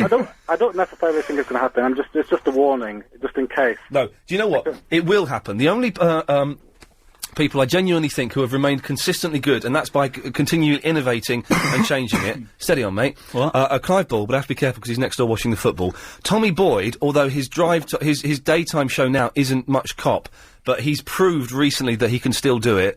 And I would say Nick Abbott as well. They're the only three. Everyone else, they have a brief period of being good. I was just going to say, Clive. I mean, the way he's, I can't talk about him too much because he's next door watching the football. I know. Over, in the last 2 years. Blown, it's just been amazing. He's prepping his show. He's just watching the football. How does he do that? That's unbelievable. That's why we haven't got many calls. We have to do hours of prep to get it even halfway as I know, but to get it halfway because he's just watching the soccer. I know. I'm saying soccer. I spent a week in America talking to Americans. Idiot. All right, right. I'm going to turn your fader off, Chris. Yeah. Ridamphy, thank you for that. Just one thing about your topic. Yeah. Oh, yeah. Yeah, basically, the best thing to do on your last day at work is not to come in at all and just phone in sick. Well, that seems to be the thing. Surely that's obvious. I couldn't believe that poor Alex, who was working last week, and she was like her last day, and she was here till quite late, and I said, why don't you just go? That's not your job anymore. You're finished. You're not going to get any bonus points or any pay or anything out of it. Just go. Rodolphe, listen, thank you very much for that. We're going to move on. 0870 9090 973. We're told to make these shows as inclusive as possible. This has possibly been the most exclusive show I think I've ever done. OK, let's go to Vicky. Hello, Vicky. Oh, hello there. Hello there, Vicky. I'm just turning the radio down, sorry. OK, good work, yeah. And put your phone down, it would be. Silly mare. Vicky! Pick your phone up. Oh, dear. Vicky! OK, right, well... Hello? Who's that? Me. Oh, you're back? Sam. What happened to you then? Oh, God. What happened? You right? I've got a cranky phone, sorry. OK, so it sounds like you've been shot or something. OK. It sounds like you've got a cranky little... What's going on in the background now? My children are being silly because they know that you're on the phone. Get Samuel now. I actually rang up for a reason on the partings. Oh, the side partings. Yeah, Can you change this? OK, this is good. We're back on topic track. Yeah. Can you change the side your parting is meant to be on? Well, I used to have just middle. Oh, really? Oh, well, you're a girl. It works on Well, so that was how it went. But I like side parting, and I've done that. So I've changed my parting from the middle one, and it takes ages to train it to actually go over and stay. How did you see Wogan given the wrong name on the Eurovision? I don't watch any of that, but it sounded funny that he got it wrong. I'd love to. It'll be on YouTube probably, won't it? Oh, okay. Okay. Oh, sorry. Anyway, sorry. I was looking at the paper. So but do you? When you get your new parting, do you tie your hair back to get that parting? No. Oh, okay. No. I think it's different for boys. I think that boys' partings are kind of partings, should they, boys? Sorry? They shouldn't have partings. What are you talking about? What are you talking about? Seems a bit stupid. What is stupid about a boy having a parting? I don't know. It just doesn't sound right, does it? But boys have partings. Have you never seen a boy with a parting? Kids, yes. Children. But not grown adults? Or an old man. Well, I know. Hey, listen. Today I was talking to some people, and I kept saying I was 34. I'm not 34. I did this last year, remember it? I'm not 34 until June, but... Yeah. Sorry? You got a month or so. Well, a few months. But I was practising saying it, see what it felt like, and it made me feel old. I'm 34. Yeah, I'm 34. Oh, yeah, I'm 34. I'm not, but I'm getting used to it. That's a horrible number. Yeah. Never mind, you'll be alright. You'll be 35 before you know. Oh, get out of town, you silly mare. Sophie. Oh, hello. Hello, Sophie. Hold on, let me turn the music down. What music are you listening to? It's Guilty Pleasures. What is this now? Manfred Mann. What song? Blinded by the Light. That's a fantastic song. No. That's not a guilty pleasure. That's just that's a genuine. Those guilty pleasure things are wrong because a lot of them are genuinely fantastic songs. And Blinded by the Light, Manfred Mann's Earth Band, is a superb song. Well, it's the album of Guilty Pleasures, you see. So do you know I had that album? I got sent that. Sometimes we get sent free things. Now we have to put them in a box and give them to everyone. But I got sent it. I thought, I don't want that. I threw it away. And then a month later, my sister asked for it for Christmas. I had to buy it. It was 15 quid. Yeah, it is a bit of a rip-off, because they are all old tunes that you could probably get on some original compilation, right? Yeah. But the club night's good. Have you been? No, I don't like clubs. Have you gone away? I'm off the microphone because I'm reading an email. Oh, okay. I bored you already. Yeah. You already had a go at me tonight, calling me a silly mare. Right. And a bottler, probably. Why so I'm ringing back. Well, oh, you're the woman who wanted to talk about the last day. Well, you know, you put it out as a topic, so... Well, yeah, but you called in at an inappropriate juncture. Oh, I didn't realise that. Okay, I'm getting complaints on the emails. What about? The show's not very good tonight. Is it because there's football on? Yeah, that's why the show's no good, because there's football on there, yeah. Well, listen, I've got to go to ads in 30 seconds, so you better make your point. All right, well, I was ringing to say that it was my last day at work on Friday. Yeah. And that you can't do everything before you leave, so it's stupid. Right. And I got a Nintendo Wii as a leaving present. What? Yeah, it's straight, isn't it? Alex got, like, a card and, like, a little bag or something. Chris didn't even put any money into her leaving thing. Alex? I can't turn your mic up, Chris, sorry. Yeah. No, it's not. It's Alex who... I don't know what she did, but she used to hang around the office a lot and talk about boys. Oh, good girl. Yeah. Sophie, I've got to go. All right then, bye. Thanks very much. 0870 9090 973. If you're playing... No, it doesn't work when we're on air. Okay, well, yes, of course, the football's on. That's why there's not many phone calls. So if you call up, you probably get on 0870 9090 973. Changing the side parting. What do you do on your last day of work? John, very briefly, what do you want to talk about after the news? Good afternoon. I never finished telling you about the hippopotamus. Home of the hits. Yes, John. Bonjour, madame. Oui, monsieur. I've been thinking that shows that so far sounds a bit disjointed and muddled, as if Chris doesn't know where his knobs are. Well, I'm doing the knobs, so your slight at Chris is actually an attack on me. So maybe Chris has put all the knobs in the wrong places and got you confused as to what does what. That's exactly what he's done. Yes. So he's doing it so that he can make sure that he keeps the job of doing the knobs in future. Well, he doesn't do the knobs. Oh. Okay, let's explain this. We're being very exclusive. Let's explain this for who listens, who's never listened before. But I'm going to do it whilst playing some music so it doesn't sound so boring. Right, now, the show is normally hosted by me, Iain Lee. Good evening. I have a team of... Yeah, good evening. I have good evening. I have a team of 2 people. You're very quiet, John. Is your mouth near your phone? Yes. That's better. A team of 2 people. One of whom is my producer, Agent Chris. Now, since we stopped doing topics and pre-recorded bits, like Agent Chris's one word on the street, and things like that, Chris doesn't really do very much. Which is... Meeting someone for 22 minutes. Yeah, meeting someone for 20 minutes. We stopped doing that, and so Chris doesn't do anything.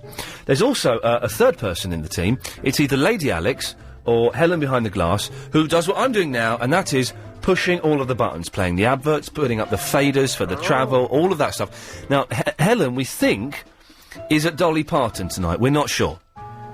Oh. Oh, indeed. I think that must be some sort of code word for something. Yes, it's code word for a country music concert at Wembley. Oh. Yes. So I'm doing all of the buttons. Why was I telling you that? Because I thought Chris was doing it. You thought Chris was doing it? Yes, no, he's just sitting there. Oh, he just answers the phones, then. That's Chris answers the phones. That's what Chris does, yes. Talking of which, guess who's going to get married on the 9th of June? Is it Verinda? No. Who's come up with Verinda has sent me an email saying, I've come up with an idea for a new feature. It's called the Vinny Appreciation Night. You won't get very many people for that. Well, no, there wouldn't be too many, would there? I don't quite know how it's... I don't know, is it the fella from is it Harry Potter? No. Getting married. Bearing in mind that Harry Potter's only 17, so... Hey, in the words of the song by the Archies, 17 ain't young. Well, it's fairly young for getting married. It is quite young. I don't know what the Archies were a cartoon band. I've got no idea. Who is getting married? Ranjit.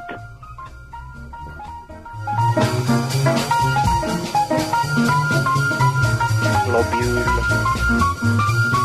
That's not his surname, by the way. His surname is something else.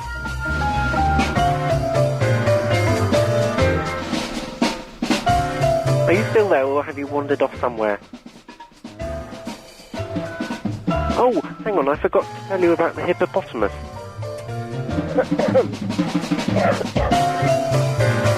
Hello, Betty! Hello, is that Iain? Yes, it is. You know last week when we were talking about decimalisation and everything? Decimalisation. You know, and I said the 2 shilling at the... Oh, you were the lady, because you used to use LSD? Yeah. I've got to ask you, Betty, when you stopped using LSD, were you confused, or were you okay? When it were changed over. So when you stopped it, you were... Oh, was I? I'm still going old money. Oh, really? Yeah. That's what it's done to your brain? A loaf of bread now is 10 shillings. And that's all because of LSD? Yeah. Unbelievable. Well, you know... There's the message, kids. Don't touch it. We were talking about it. Yes. And I said a 20p now, a little one, was a florin. A florin, yes. 2 shillings. Yes. Now, you know that man rang up and said I was wrong, and he criticised me and Chris Do you remember? Yeah, Well, I looked it in the dictionary today. Oh, yeah. And a florin is 2 shillings. Fantastic. So he was an Whoever idiot. that man was, he Yeah. was wrong. Very rude. He's probably watching the football now. He said that I was wrong. Well, you were right and he was wrong. Yeah. Would you like them? Would you like to see young people using LSD now? Well, I don't think so, because they all say it's easy. Yeah, but it's not. Well, you know that it's not easy. No, it was absolutely confusing. Yeah. It Well, all- that's. Yeah. Well, it went double. Everything went double. This is what I've heard. Yeah. It did. Yeah. Oh well, but you're glad. So you wouldn't mind going back to LSD, but you don't think young people should touch Oh, it. Of course, I haven't been out for 10 years, so... Well, that's what it's done. I'm on antibiotics. Oh, really? Yeah. Oh dear. It sounds like you've a bit of a cough there. You've got a chest infection. Yeah, well, I got this off my grandson, didn't I? Is he a doctor? No, I haven't been outside. For 10 years. Bungalow for 10 10 years, yes. And my son brought him here with it. Why don't you let your son take you out round the corner? I can't go out. I've got agoraphobia, Yeah. osteoporosis. But supposing you're in. Have you got a front garden? Pardon? Have you got a front garden? Yeah, it's paved in. Yeah. The bungalow. Supposing you're in a wheelchair. No, I can't even put my foot outside the... No, but just supposing you're in a wheelchair. No. No, but I've not even told you to go outside yet, Betty. No. But I've not told you to go outside. I'm just saying, sit in a wheelchair Yeah. and let your son and just sit by the front door and let your son open the front door. No. What could be wrong with that? No. Why does that scare you so much? It's a terrible feeling. Oh, I bet it is. I can't imagine what it's like, but I bet it is 10 terrifying. years I've been in... But what do you think is going to happen? In all seriousness, if you're sat on a wheelchair, still inside the flat, but just with the front door open a little bit so you can see outside and you get a little bit of fresh air, what do you think would happen? What scares you? I'm immune to the air. Immune That's to why I picked this cold up. Because I haven't had a cold for 10 years. Because no one must come in the bungalow if they've got a cold. You're immune to the air? I'm here to the end now. When's your birthday? It's June the 9th. Oh, mine's May the 28th. Oh, well, happy birthday. And I'll be 85 and you'll be 34. Yeah, old, isn't it? Both getting on a bit. But I just... June the 9th, I'll put that in my book. All right, love. Well, listen... Because I got your address. What? How'd you get that? Yeah. How did you get that? When I wrote to Bob. Oh, the LBC address? Yeah. I've got Okay. the proper address. Do you not ever wonder what it looks like outside now, then? No, I haven't got a picture of it. But do you not think, do you know what? I don't like being outside, I'm uncomfortable and it scares me. But do you not think, I wonder what's changed around the corner from me? Well, our town has gone to Port Dartford. Well, it is. All the shops are boarded up, so I'm told. So you're told, but you don't know that. I doubt all of the shops are boarded up. Shops don't get boarded up anymore, either. Yeah, they are. But shops don't actually have boards in front of them anymore. Yeah, well, you see, they wanted Tesco's, you see. That's what I say. That's all rules the country now. Oh, it's Tesco land, isn't Yeah, it? they wanted to go through our lovely park. But you don't use the park, so why does that bother you?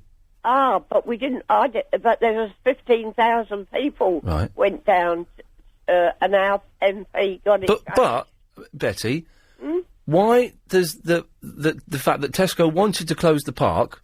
Yeah, and build a big Tesco. Well, I thought that would be. I didn't think they just want to close the park just because they're mean. But we've already got 3 big supermarkets. But why would them closing the park affect you if you don't go out? Do you see what I'm saying? Oh yeah. Mm. But then I used to go to the You park. used to, but you don't now. No. So the park could have gone like 8 years ago, and you wouldn't know about it. No. So do you see what I'm saying? That it's odd that you should be concerned about the park, and yet there's something in you that's stopping you going outside and having a look at the park. Yeah. It's just something to think about, isn't it? Yes, I know. All right, Betty, listen, thanks for calling, love. Yeah. Take care, have a good night. And you. Bye-bye. Bye-bye. Bye-bye. 0870 9090 973. How are we doing with the calls, Chris? Yeah. Football, innit? Yeah. Football. I don't understand football. He's next door. Prepping the show. Where's Bob? He's watching the other TV downstairs. They don't watch it together. Well, fair play, I don't like watching TV with you. Do you know, I was thinking the other night, do you remember when you came around Chicago listening to this? Not now. Do you remember when, not in 2007, when you came around my house to watch the episode of Lost? Yeah. But we only had it on the computer and we had to sit on that tiny sofa next to each other in the dark. That was alright, wasn't it? It was nice, wasn't it? It was cosy. It was cosy. Okay. I don't know why I thought of that. Chris is in Bristol. Hello, Chris. And my birthday's on November the 8th. Hey! Oh. Everyone, isn't it mad? I know so many people, Chris, who have got a birthday this year. Yeah. Isn't it? It's so messed up. Yeah. It's insane. Some people haven't got a birthday this year. Oh, really? Mm. Yeah, I know one or two, but mainly I know people who've got one this year. That's amazing. How do they do that? How do they do it? How do you clean the top of the Empire State Building without falling off? How do they build destruction derby vehicles that are safe to use? And how does a man tame a dolphin to jump through a hoop? We'll tell you how on How Do They Do It? Wonderful. Yeah. Hey, I've got a rush because sorry, Chris. I was very concerned about you the other week when you said you couldn't burp. I can't belch unless, and this is absolutely true, although I've been doing it a little bit more as I get older, but I can't belch unless I put my two fingers down my throat and waggle a bit. No. And it's hideous. It makes a horrible noise like a ah. Yeah, well, the thing is, I've just had a big bottle of Tango, so I could help you out any minute now. Well, you're going to belch? I could do. Oh, it's not exactly Big Al Unleashed, is it? No, but it's a service, isn't it? It's, I did feel quite sorry for it, but the trouble is, I've been waiting a bit, and the urge has gone a bit now, so I might be letting you down, really, so... If you can belch the whole alphabet, I'll give you 20 pence. Oh, I couldn't do that. Hang on a minute. Okay. I can probably go ABC. Hang on, let's have a swig of Tango. Don't go away. Oh, that's not belching. Right, here we go. I can't do it now. Oh, he's bottled No. Chris... Yeah. Disappointing, and... I'm so sorry. Yes, thank you. In some ways, it's good that he didn't belch, but in other ways, it's a major disappointment. The one thing I love... Have I told you this, Chris? The one thing I love, which is the coolest thing ever, it's a word I can't say, but if someone can belch the B word... Yes. That, I think, is just brilliant. I thought you loved that picture on the, in the Daily Star. What picture? The one on the front page. Oh, yeah. I do like that. Oh. It was a brilliant front page on the Metro today, and I've got no idea what the story... I have a vague idea what the story's about. It was a brilliant headline. It didn't make sense. It doesn't work, which is why it's so brilliant. Up the creek without a pedo. Huh? Oh, so it should be up Poo-Poo Creek without a pedal. A paddle. Paddle. What do you have on a boat? It's a paddle. It's a pedalo. Oh. Paddle. It's a paddlo. Paddle. God, I can't even think. Up the creek without a paddle. But I don't know how the pedo thing works. Well, I understand how that, but in terms of the... I'm going to leave it there, I think. I'm just making a mess. Amanda, can we come to you early? You can come to me early. Excellent stuff, thank no you. problem. I've run out of words. Okay. But if you're heading... I've got to... Sorry, got to the... oh, God. Travel news now with Amanda Redmish. Not very... Okay, very, very mysterious. Well, you have to tell people what just happened then, Chris. That's too mysterious. Yes, we've just had a call Yeah. from a lady who would like you, Ian, to give her a call after the show personally. About what? Because I don't do that. I don't know. She said she couldn't tell me. It was... I tell you what, phone her up. Yes. And then I'll talk to her off air. Okay. Because I'm intrigued now, but that means you have to do the show for a couple of minutes. Okay. Because this could be something big. Right. This could be important. it. This could be it. This could be, this could be this could be. It could be Solent TV. Radio 2. Radio 2. Okay, well, you call her up, and then if she wants to talk to me, I'll come and talk to you, and you can come and talk to these fruitcakes. Michael. Yes. Oh, Ian. Yes. Hello, right, two things. Firstly, my TV aerial's fallen down, so I can't watch the football. I can tell you what the score is. Hang on a minute. Let me look. No, don't want to know. I've got someone. It's 1-0 to Tottenham. Something to Tottenham, but probably they lost a goal. Anyway, now what I phoned about is this evening... Are you recording the football? Not exactly, no. What do you mean, not exactly? Well, I put it in Sky Plus, and I realised the satellite dish fell down as well, so that's not going to go either. Oh, right, yeah. So I'm just going to pretend I don't care. Okay. But anyway, so I was at the Brent Cross this evening, because I thought that would fill a couple of minutes, whatever. Yeah. And guy came up to me saying, "Excuse me, mate," you know how guys do. They say that. And I said, "Yes." He said, "Well, I wonder if you can help. This guy, I've just my wife's at home and I've just run out of petrol. Could you give me £2.50 to help out? So you feel helpful." And then I remember this happened to me 3 days ago. Yeah. Around here, and then about a week before. Now, it's not the same bloke. So I'm sure this is... So this evening I said, how many people... So I told him to go away. Now I feel bad because it probably wasn't a scam. But see if any of your other listeners have this... So this is in Brent Cross. Someone coming... I had the same thing on Saturday. I was coming out of... I went to see Barry's show and then I went to Wagamama's. I came out of Wagamama's. It was about 11:15 in Camden. The guy came up to me with one of those electricity keys. He said, mate, you haven't got a quid, have you? Yeah, that was the one last week. Yep. Oh, and he was rattling some change. He said, you haven't got a quid, have you? I've left my son indoors. I need to get some electricity. And I was like, no, I haven't got any. And he said, oh, you're that bloke off the telly, all right. And I was like, oh, OK. And then, because he was rattling some change, I thought he wanted a £1 coin and he was giving me the change. I went, oh, I tell you, actually, I have got a £1 coin. So I gave it to him and he went, all right, cheers, mate. And he ran off. Yeah, it was the same thing to me, except it was his wife who'd left indoors this time and he didn't say, he didn't say I was the bloke off the telly. Apart from that, it was just exactly the same. But that was in Brent Cross as well, was it? Well, no, last week it was in just around the corner from my house. So I just wanted to see if other listeners have had that, but I don't know if you've got any other listeners tonight. But well, we've only got Midge, and to be honest, he's not much good. No, where's the guy, is it G-Man who does the traffic report? Yeah, G-Man's not called in tonight. He's probably watching the football. I love him. He's great. He's so much more, because I never go out and I never like driving anyway, so just sort of, his report, he just looks out the window, sees if there's anything going on, and that suits me, because that's generally where I drive to, just out the window. For the first time since having my new car, the petrol light is on. The petrol light's on. Oh, I know what that means. I mean, I don't want to get technical. I know what it means. It means you got done put some petrol in there, man. Oh, yeah, you know. But I knew with my last car how far I could go without petrol. How far, when that light came on, how far I could go. Fuel tank, what do you call it? Roulette. Yeah, fuel tank roulette. And I have got no idea. I'm thinking, if my fuel tank light in my old car had come on at the point it did in this journey tonight, I would know I could still get home with it. Yeah.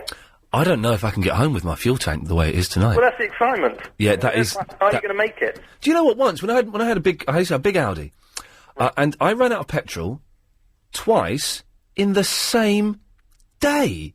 How stupid is that? So I had to... Where were you driving? How can you use up a whole tank? Oh, yeah, you can. I used to have a Suzuki that did that. Yeah. Well, I filled it up with, I got my little petrol can and I went and walked to the petrol station, put it on with that, and I thought, I'll make it to where I'm going with this.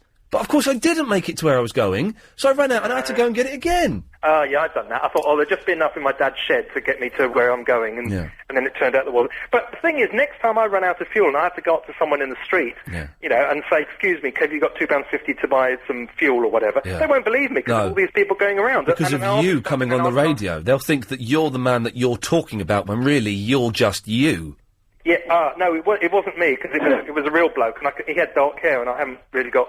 No, but you're you now, but the man you're talking about, when you're in that position, and you say, can you give me some money for petrol, people are going to think you're the man you're talking about, but really, you're you.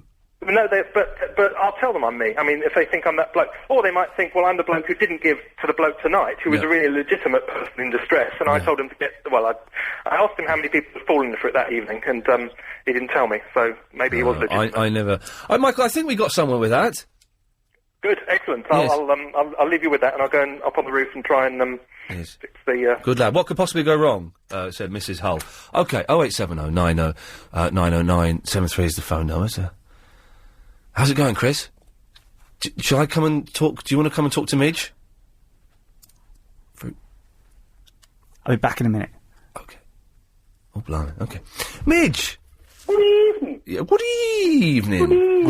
Good evening. You told them the wrong score, Ian. It's 2-0 to Tottenham now. You're right. It's 2-0 to Tottenham. It's 2-0. 4-0. Oh, crumbs. Ian. Yes, Midge. Ian. Midge. 3 points. But first of all, I didn't know you were doing topics. I thought it was a freestyle show. Well, we do freestyle, but I thought we'd do topics tonight, and it's really taken off. Right, let me go through the topics that we're doing tonight. What do you do on your last day of work, and is there any point in doing any work? No point in doing any work. Have a orgy with all the women there. Wasn't really asking for you to reply to that. I'm just setting it up. Does anyone remember the dude on Sesame Street who'd say, "Hey, I got a penis 7." No. No, okay. And electric shocks and tiny coppers. That's kind of what we got to, really. Anyway, Mitch, what did you call in for? Well, I called in about yesterday. What's his name? Chicken and Chips Boy? Chicken and Chips Boy. Oh, it was about him, was it? He was good, wasn't he? He's only about 9 years old, that lad. Yeah, was Cocky he? little sod. He was a bit phrased by the James Well guy. The James Well guy caused him to put his phone down. Yeah. Did you have was it because you always saying having Charlotte Church on the... You're talking about Paul, who is Charlotte Church's cousin. Yeah, right. And he keeps saying he's going to get Charlotte Church on the show. She's yet to materialise. I don't think he's going to be able to do it. I'm wondering when she will appear. But did Rav come to the show on Friday? Rav Wilding from Crime Watch came to the show on Friday and was the nicest bloke I've ever met. What a delightful... Chris, wasn't Rav lovely? He was beautiful. Was he a fruitcake? In person, I meant, not to look at. Yeah. Yeah. Was he a fruitcake? No, he was a really nice bloke, really nice bloke. It was really interesting chatting to him. At least you got somebody.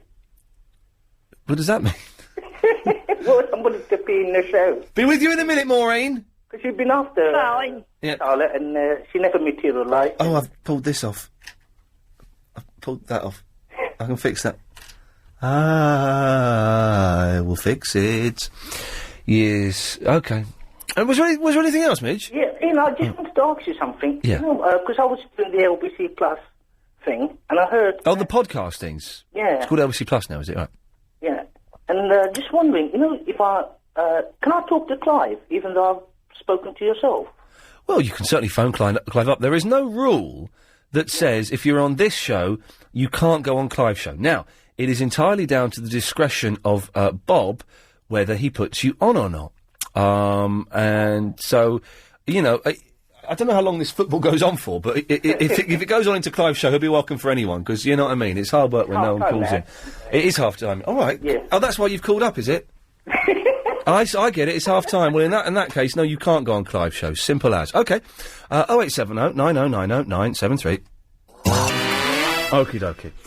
Let's go to Maureen. Oh, good evening, Ian. Good evening, Maureen. 2 weeks ago, I did say it will snow mid-March. Remember? I don't remember that, but weathermen have been saying it for quite a while. Oh, no, well, I didn't hear them. I said it back in the end of February. Send one to Rob, first of all, because Rob Hooker should know about that. Now, the weather system's changing. And can you CC Lisa at, and that will get there. Sorry, what's, Maureen? The whole weather system is going to change within 10 years' time. Hang on a second. Chris, if you just put Lisa... Oh, you've got it, okay. Yes, okay. It's going to get... this year will be the most hottest year ever. Right. Ever in the world? Ever, recorded. Wow, okay. You asked any professor. Right. So you find then after yesterday... That's it, is it? That's your chat about the weather and... Well, I can't talk sensible to you because you wouldn't listen to me. I'm listening to you. I'm just trying to sort something else out. I've sorted that out now. I'm listening to you, Maureen. Go on, ask me a question about the future. What's going to happen in the future? Within 5, 6 years, there will be global anarchy. Yes, world society is going to break down. Correct, yeah. Yeah. So what you need to do is get out of the city. Right.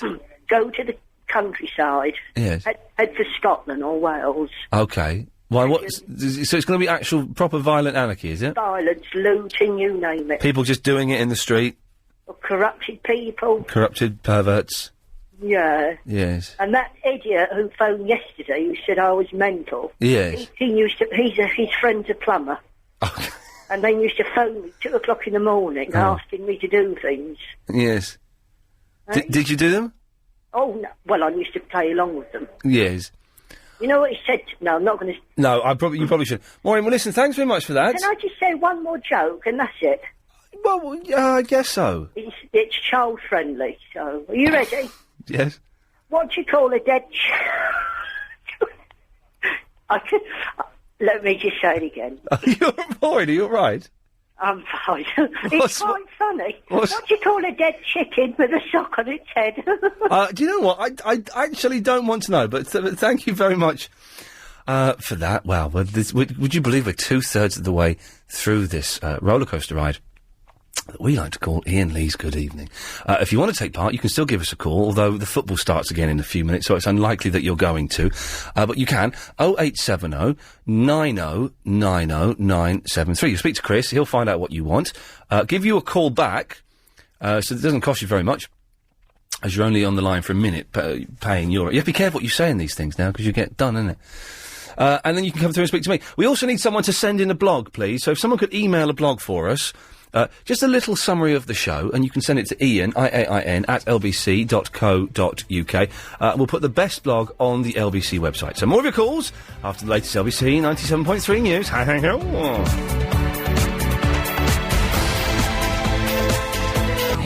Oh, God. We've had a load of emails asking what's the punchline to Maureen's joke. Did you know what the punchline was to that joke, Chris? I wasn't listening. What do you call a dead chicken with a sock on its head? I don't know if it's... I just know that a name for a male hen is a cockerel. Yeah. And I'm just worried that there's going to be some rhyming there. Yeah. And she laughed when she was saying the feed line herself. So, but it's one of those mysteries that I guess we'll never know the answer to. 0870 9090. What are you doing? Tapping the pen. Bit irritating. Right, I'm turning you off. What? Yeah. LBC. Yeah. Right. We need some... instead of people just emailing in with... God, doesn't Gary Lineker look fat? Instead of people just emailing in with what's the punchline to Maureen's joke, you could email in with the blog for the show, if you'd like, and the best one will go on the LBC website. If we don't get one, what we've started doing... Oh, that could be it. Oh, it's Kitty Karen. If we don't get one... What we'll do is we've started doing just putting up random emails that people have sent in as the blog. It doesn't really work, but and if you don't know what we're talking about the blog, why not visit the fantastic LBC website, lbc.co.uk. That's lbc.co.uk. And you can find out about the LBC Plus podcast service. You can find out just how fat is Nick Ferrari and how is James O'Brien's beard. Simple as. Let's go to Jackie in South Mims. Hello, Jackie. Good evening. Good evening. Good evening. Good evening, Vietnam. How are you? Haven't spoken to you for ages. I'm fine. I'm a little bit smelly. Why? Because I'm sweating. I've been smelling a little bit recently, and I don't know why. What have you been doing to get yourself all hot and sweaty? I'm sitting in a really hot room that hasn't got any air conditioning. I'm just wearing a T-shirt and jeans. It's like being in a sauna. It's like being in a sauna, and it's very hot in here. Thank God I don't have to work in this room every single night. Why are you in a different room? Because I'm pushing the stand-up psychic show line.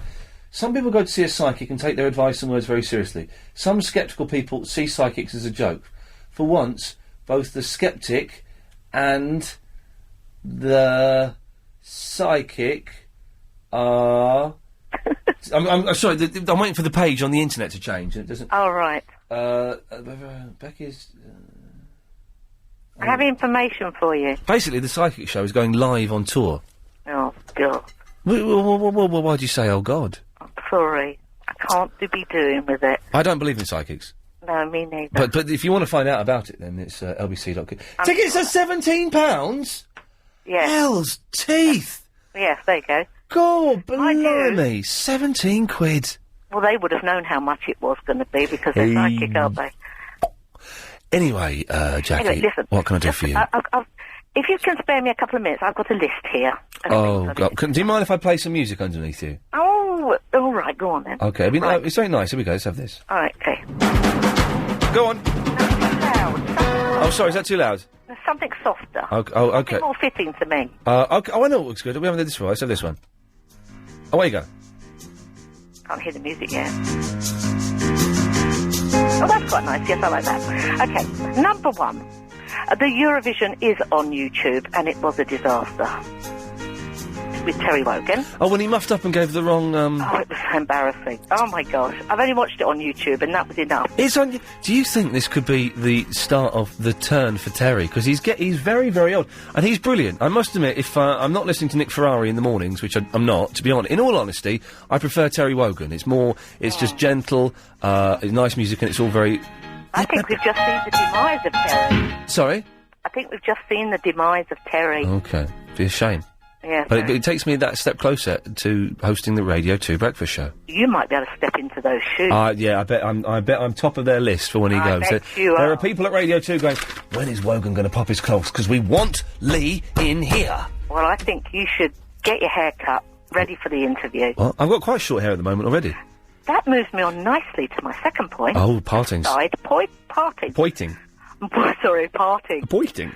My lovely daughter Saf tells me that, because she is a freelance hairdresser, that you can move your parting, but it takes a bit of time. Oh, right. Do you have to train your hair to move? Train your hair. Okay? Yeah. So, well done, Saf. The next thing is, she also informed me, on the subject of my daughter, that she also can't burp. Yeah, no, I can't. Maybe. How old is your daughter? She is 21 in August. We could be perfect for each other, apart from the fact I'm a dirty old man and way too old for her. Stunningly gorgeous. I'm not bad, and if the lights are quite low, and I'm wearing a burqa. You're right, Chris, where are you going? I showed you your photograph. I need quite nice. I need a wee. Oh, yeah, but I'm first. Oh, right, go on. Is that Chris? Is he going out? He's gone to the loo. It's just me on my own. It's just me, which means I can do anything. I can do anything I want. Look, for example, I can do this. Hang on a minute. Jim Davis. LBC 97.3. This is the show that could change your life. Nick Ferrari gets up London. What's the telephone number to make a call for you, Nick, for the show? I'm not LBC. But Nick, it's a speech station. I know that I do this. Well, how do I get involved? You listen to an opinionated London's LBC 97.3. You won't have to do that if you have Terry's. I've made a mess. No, God, what have you done? That's good. I pressed off as many buttons as I could in one go, and I've completely... Listen, it's still going. I can't stop this one. We'll let it run. Wake up to the dead. I used to like this song. I like that one. It's a good song, though, isn't it? It's a good album, actually, the Blue Bad Things. I've not heard... Thing is, isn't it funny? The album that song comes from, it's a really good album. And I remember I got it when I was in my third year at college. I was going out with a girl called Sarah, and I had... my daughter's name. Isn't that a coincidence? Oh, we're meant for each other. I had the big room in the house I was sharing with people, the big room. It was sunny, it was, everything was great. And I can't listen to that album. I tried to listen to that album a few years ago, and I couldn't, because it reminded me of that period in my life. So, you're right. A good period in your life. Yeah, but I couldn't... It was good and bad. Oh, okay. You've got the mid halfway through the hour stuff coming up in a minute, haven't you? Well, no, in 4 minutes. Oh, is it 4 minutes? Oh, okay then. Yes. It's just it's not just mid. It's not just mid stuff. It's the travel with Amanda Redman, for God's sake. Lovely Amanda Redman. She's delightful. She sounds delicious. So much better than Alan Joyce, who, to be honest, is a bit flaky. She's very attractive. She sounds very attractive. She's very attractive. Yeah, she's a lovely lady. Although that shouldn't be important, because some of the travel people are very ugly. Oh, really? I'm not saying who. Oh. Now, let's talking about ugly. God, you're doing good links here. Ah, thank you, yes. You know the thing where they say, join the LBC listeners thingy, a VIP letter comes to you? Yeah. I got a VIP letter saying, why don't you try our dating? See who would be an ideal date for you. Do you know who I got? Oh, go on. Nick Ferrari. Nick Ferrero? Ferrero Rocher. Oh, dear. I got Nick. I did. He's my ideal date. Well, there you go. Oh, very worrying. Yes. Very worrying. Right, and the other thing while Chris is out, you said it was quite quiet and you didn't have many callers the other day. Yes. Can I tell you why? It's because I've now thought, this is my fourth, this is going to be, I didn't think you wanted to speak to me. So, I phoned 3 times and he won't put me through to you. He just says, I'll call you back, and he doesn't do it. Who's this? Do you know, I wasn't listening to you, sorry. Oh, I was looking at the blogs. We'll have John's blog tonight, Chris. We'll have that one, if that's all right. Right. Right. Tonight, when I phoned, I thought, I'm just going to try it one more time, and if he doesn't want to phone me back, that's fine. Who, Chris? Yeah. Oh, he's an idiot. I phoned him 3 times before, and he hasn't phoned me back, and I thought, well, perhaps they just wanted to move on to new listeners in your new slot. No, we put you through tonight because we're desperate. Oh, thanks. Oh, that's charming. No, that's not. We want all of the old. I'm disappointed that some of the old regulars don't call us anymore. Well, you won't let them through. Oh, let's have it out with him, Chris. Defend yourself. Huh? Have you been listening to the show? Are you watching the football? No. He's not bothered. Oh, for God's sake. He's going off to the BBC. He's trying to drag you down. Put your accusation through to my producer while I have a wee. Actually, there's a good point. What accusation? Chris. Yes. It's just you and me. He's gone off and left us. Oh. Now listen. Yes. This is the 4th time I've phoned over the last couple of weeks, and you said you'd call me back, and you haven't called me back. I've called you back. Tonight you have, on the 4th time. Yeah. I thought perhaps you were wanted to move on and get new listeners or something, and didn't want the likes of me phoning out because I rant on and go on and all that. Well, to be honest, if I was doing my job properly, I would say that's the reason, is that, you know, I'm filtering out the old regulars to allow some new heart listeners to call up. Ah. But the truth is, I probably just forgot. Oh, all right, then I'll let you off. Is that all right? Is he back from his wee yet? No. Okay, can I say hello to my friend Pierre in Canada, then? No. Oh, all right, then I won't. Yeah, Got so... people in Canada listening to you. Have we? Yes. Yeah. I haven't got the... No, is he really... Is he off to the BBC? I wish I could... I wish I could... How do I... Oh, what? I've got a text message. I got Got a text... Who have you got a text message from? Chris, you bored with us? Shall I cut her off now? Yeah, I couldn't reach the button. Okay, she's gone. Sorry about that, I had to have a wee. Yes, Tarek? Hello? Oh, can I come to you after the travel? Alright, yeah. Yeah. 0870 9090973. Sorry, a slightly disjointed show this evening for various reasons. The main one being, I haven't got a clue how to do a jointed radio show. It's time now to get the latest LBC 97.3 travel news. Here's Amanda. Thanks very... Oh, Amanda, sorry. I was talking to Chris. Were you? Yeah, I wasn't actually listening. You weren't listening to my travel. Was it any good? It was excellent, of course. But you'll be doing it again about 10:15, won't you? Will, It'll be the same stuff. You're not Probably. going The M25 bit was brilliant. Yeah. Did you do the M25? No. Staples Corner? No. There was North Circular, though. No. Oh. Target roundabout. We'll make it... Let's just leave it. Make it worse. Too quick with the trigger finger again. Right, who was first? Tarek was. Hello, Tarek. Yes. I really feel in the last 40 minutes of this show, I'm gonna pull something out of the bag here, and these last 40 minutes are gonna be fantastic, Tarek. Beginning with me. Bring it on. You're the star. In fact, I tell you what, let's start the show again. Hang on a second, and you'll be the first caller, and the last 40 minutes are gonna be like a sort of 40-minute fun fest, all right? Okie dokie. Stay there. LBC 97.3. Iain Lee's Good Evening. My name is Big Andre. I'm calling from the bottom of the grave. My name is Robert in the Romford, and everyone in Britain knows the day. Oh, have you listened to the 7 to 10 show? It's really fantastic. Oh, yeah, you know it is. It really is. You mean like that? Good evening. Hello, everybody. This is Iain Lee. 19 minutes past 9. It's 40 minutes tonight. An abbreviated show, but it's going to be a humdinger. Hey, kids, yes, you can get the podcast from the website. £2 a month, thereabouts. I don't care. Get your cassette recorders out. Start recording now. The rest of this show is going to take up one side of a C90, and it's going to be well worth you buying some blank cassettes for this. First call of the night, it's Tarek. Hello, Tarek. Good evening. Good evening, Tarek. You're the first cab off the rank. What have you got for us? Right. I want to talk about last day at work. Fantastic. Bring it on. Right. My first job. Yeah. It was my last day at work. I had lined up another job at the national paper before I came to LBC as a cleaner. Yes.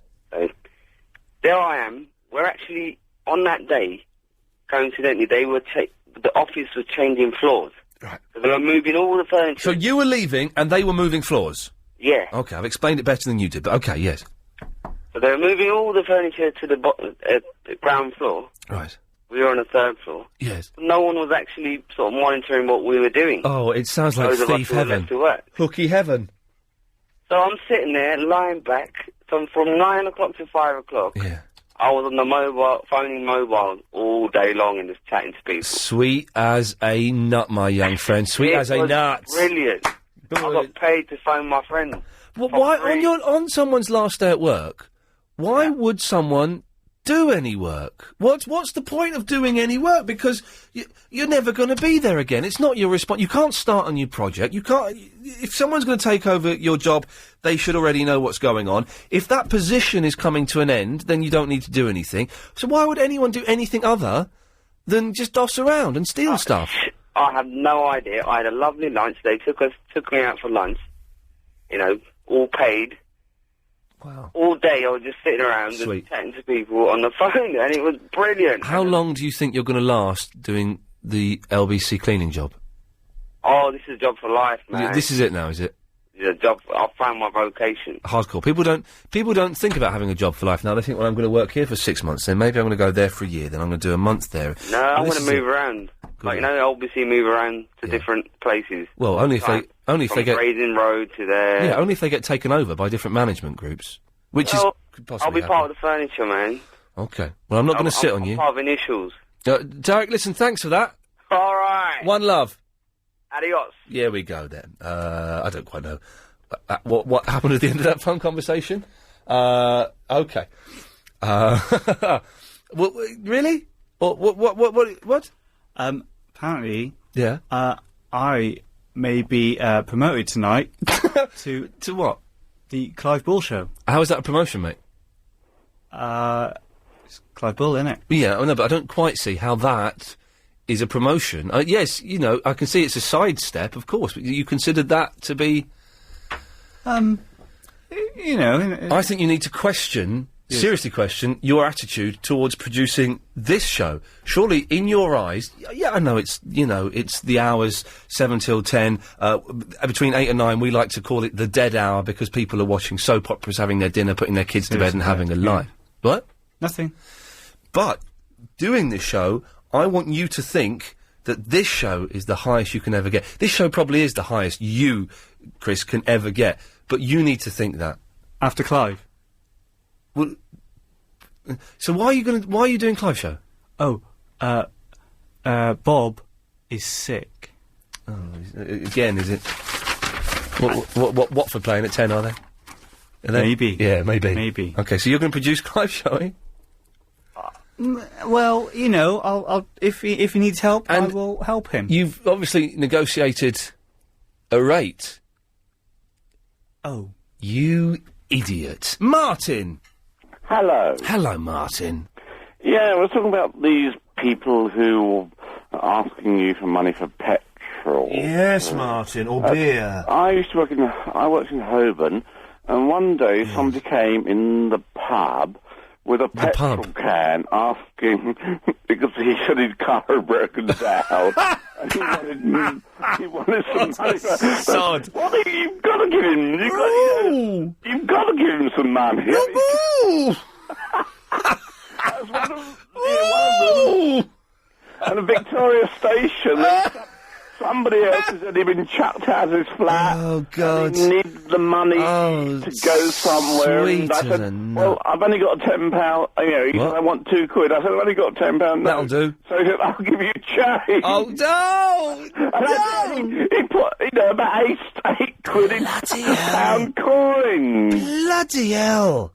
And the other one, in Canada, went there for a holiday one day, and you know, these beggars, Starving Marvin. Starving Marvin? Was that his name, Starving Marvin? Yeah, and he needed some money to go somewhere and or do whatever. something. And I said, well, I gave him 17 cents, which is about 10p. Brilliant, brilliant. It's a start, isn't it? It's a start. Martin. You know, I meet them all, you know. And then what do you do with them? Well, you have a laugh, and you know, they've got the poor people's experience to do this. You might as well laugh in their face. Hungry, out of your life, can't eat. Yes. Funny you say. When I was in Los Angeles on Venice Beach, there's a load of rubbish stalls along Venice Beach, but there are some quite good ones. And there was a guy there who was he was a wino. He said he was a wino, and he had a hat that was like a big glass of beer. And he had these glasses, and it said, "World's #1 wino. You can buy jokes and songs off me." I thought, well, this is worth $1. $1 is worth about 63 pence. So I gave him $1. I said, "Give me a joke." And you know what, Martin? He told me the most rubbish joke I've ever heard in my life. In fact, it was slightly offensive. Yeah, what do you mean? Well, you know, in Paris, you've got these Arabs on the street with their outstretched hand. Yes. But poverty's funny, isn't it, Martin? When people can't afford to feed their kids and eat. Canada. You've got to laugh, haven't you? Put their hands out either. They can't panhandle. What a weird so man. they just sit there. Yeah. In other places, they in Morocco they're not allowed to beg, so they just on the streets and they bang their head into the pavement. They're probably mentally ill. No, they probably are mentally ill, Martin. Shame on you. What a weirdo, Joe. Hello. Oh, it's Hello. Oh God. Mr. Lee. Yes, Joe. How are you today? I'm having. This is the nutty 15 minutes. Did you see? Making Your Mind Up on BBC One on Saturday? No, I didn't. That was the Terry Wogan Eurovision thing, was it? Yes, it was rubbish. Was it? The song that won was absolutely rubbish. It was called Scoop. Scoop. What's that all about? Did Justin Hawkins do very well? And you know what? I went to the betting shop and I put some money on him. Oh, yes. Yeah, and I didn't win because he got voted out. What it is? It's the British public... Joe, do you know what? I just dropped one on air. What? I just dropped one live on air, and if you listen to the podcast, you'll be able to hear that. Just rewind back about 30 seconds, you'll hear me. I'm on cassette. I'm on cassette. Well, rewind it and put it... Have you got your doubly on? Yeah. Well, listen to it in doubly and you'll hear it. You hear me dropping one? Anyway. I wasn't going to admit it, but I thought, well, no, someone will spot that, so I'm going to... Well, they can't smell it on radio, can they? No. Can you smell it? I can a little. Anyway, yeah, we've only got a minute, so come on. Okay, Mr. Lee, do you remember last week I put you on this pyramid scheme to make lots of money, yeah? Yes, about that. Yes. I paid you £2,000. Well, no, this because I went to go into your account. You haven't given me your banking details yet. Oh. And this is a bit of difficulty because I got all these schemes for you to be on, and it's difficult because I don't have your banking details. What I'm going to do is I'm going to give you my agent Chris's banking details. Yes. And all of it will go through him, and I'll get any profits that there are. And if there are any losses, he'll. But this is what I need to talk to you about. You see, because there has been some losses. Oh. And the pyramid scheme has collapsed. Oh. And unfortunately, it's your personal liability. And you currently owe us, the pyramid scheme, £97,000. But I hadn't agreed to it. But no, you did last week because I got it on tape. I got it on cassette tape. You see? So, do you have the money? That's a really awkward one. Inside Track Property Education isn't just for property novices. I was at a loss how to move forward my own small portfolio of properties. I've been a client for only 12 weeks now, and in that time I've virtually trebled the number of properties I had before. Whatever your previous knowledge and experience, you might be surprised to see how Inside Track could help you be even more successful. Start finding out more at a free introductory workshop. If you want to profit from property, don't go round the houses. Take the Inside Track. Sound expert advice wherever you are on the property ladder. Call 0870 1244 614 or go to insidetrack.co.uk. Iain Lee's Good Evening. I left my mic up then, Chris, and I started to sing along with the adverts. You idiot. I know, that's a sackable offence. Singing along to adverts. Oh dear. Still a bit harsh to call me an idiot. OK, the last 30 minutes of the show. Kaiser, you want to talk about the Vinny Appreciation Night? Yes, if I may, please, Ian. OK, we'll do that after the news. Well, I thought that would be a dead horse, but it looks like we've managed to resurrect it. Look out, here comes the news, isn't it? Whoa! In that studio. Chris? Yes? Is. Do we have enough calls to sustain us? If you talk slowly. Are you really going to produce Clive Show? If he needs the help, because, this help is here. Otherwise, what? Otherwise he's going to end up doing it on his own, is he? Yeah. Oh, it's going to be sweet. To be honest, been a long day, I'd like to go home. Did you say that to him? No, not to his face. You're a lightweight. OK, right, let's go through these calls very slowly. Kaiser. Hello, Ian. Maybe not that slowly. Ian, the appreciation night for Vinny, I would like to say you've got to take your hat off to him for admitting that he likes to touch willies. That was the one thing, that's got to give him credit where... You do have to give Vinny credit for some things, and I guess this is one of them. I would touch a man's willy. And also... I've taken a pole on the chin. Wow. And the other one, the second point, was for coming out of the closet the way he did... got to give him a pat on the back for it. And now it's time for Vinny's Confessions with Vinny. I'm not gay. OK. It's very brave of him. I don't know, he's emailed in with this topic, it's Vinny Appreciation Night, but he's not bothered to call in himself, has he? What a muppet. Was you flooded with calls, Ian?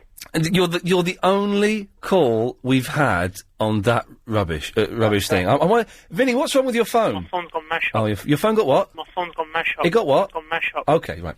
Well, thank you for that, Kaiser. Thanks, Ian. Bye. Bye-bye. Let's go to Mick in Chelmsford. Hello, Mick.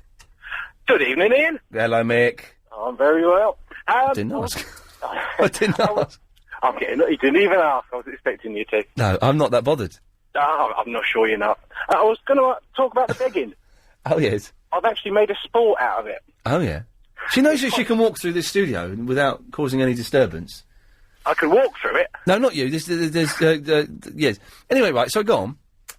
I've noticed the people coming up with petrol, asking for petrol and that, on the M25, on any junction, as you're driving down the slip road, they pull up just on the slip road and, like, wave you down and say, oh, I've just broken down. Oh, I don't give you the old, I've got my wife in the car with the kid, we're going to hospital, all that sort of thing. Yeah, I don't... I got caught with it once, and then the next time I thought, oh, well, I've seen this before, so...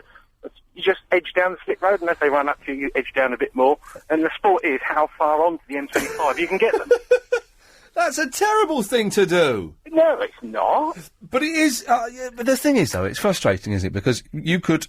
Well, saying that, if I were genuinely in that position, I think I'd phone someone, or I'd go into a garage and say, "Look, I've got no money on me. Here's my watch. This is my phone number and my address. I beg you, can you just let me have £5 worth of petrol? I promise you, you do it like that. You're not going to go up to someone and say, or maybe you would. I don't know. I've never. Me neither. But there you go. There's a nice national sport. Everyone can take it up, and I'm sure it might even stop it. Mick, thank you very much for that. No problem. Good lad. Okay, am I going through these calls at the right speed, Chris, to sustain 30 minutes? A little bit too fast. Oh. Okay. Well, we got Barnsworth coming up. She can talk for England. Oh, yeah. Okay. Go nuts. Yes. Christine clearing her throat there. Hello, Christine. Hello, there. Don't apologise. I was getting ready. I thought it might be me next. Are you the bisexual? No! Oh, okay. Just we had I kissed a girl one time, but it felt all wrong. You did what? I kissed a girl one time. Like a proper full-on snog? Yeah, twice. Oh, hang on a minute. So it felt wrong, so you did it again? Yeah, but only because she was bisexual and she thought I was a really good kisser and she wanted more. But if it felt... I wasn't going to talk about this, but I feel we ought to.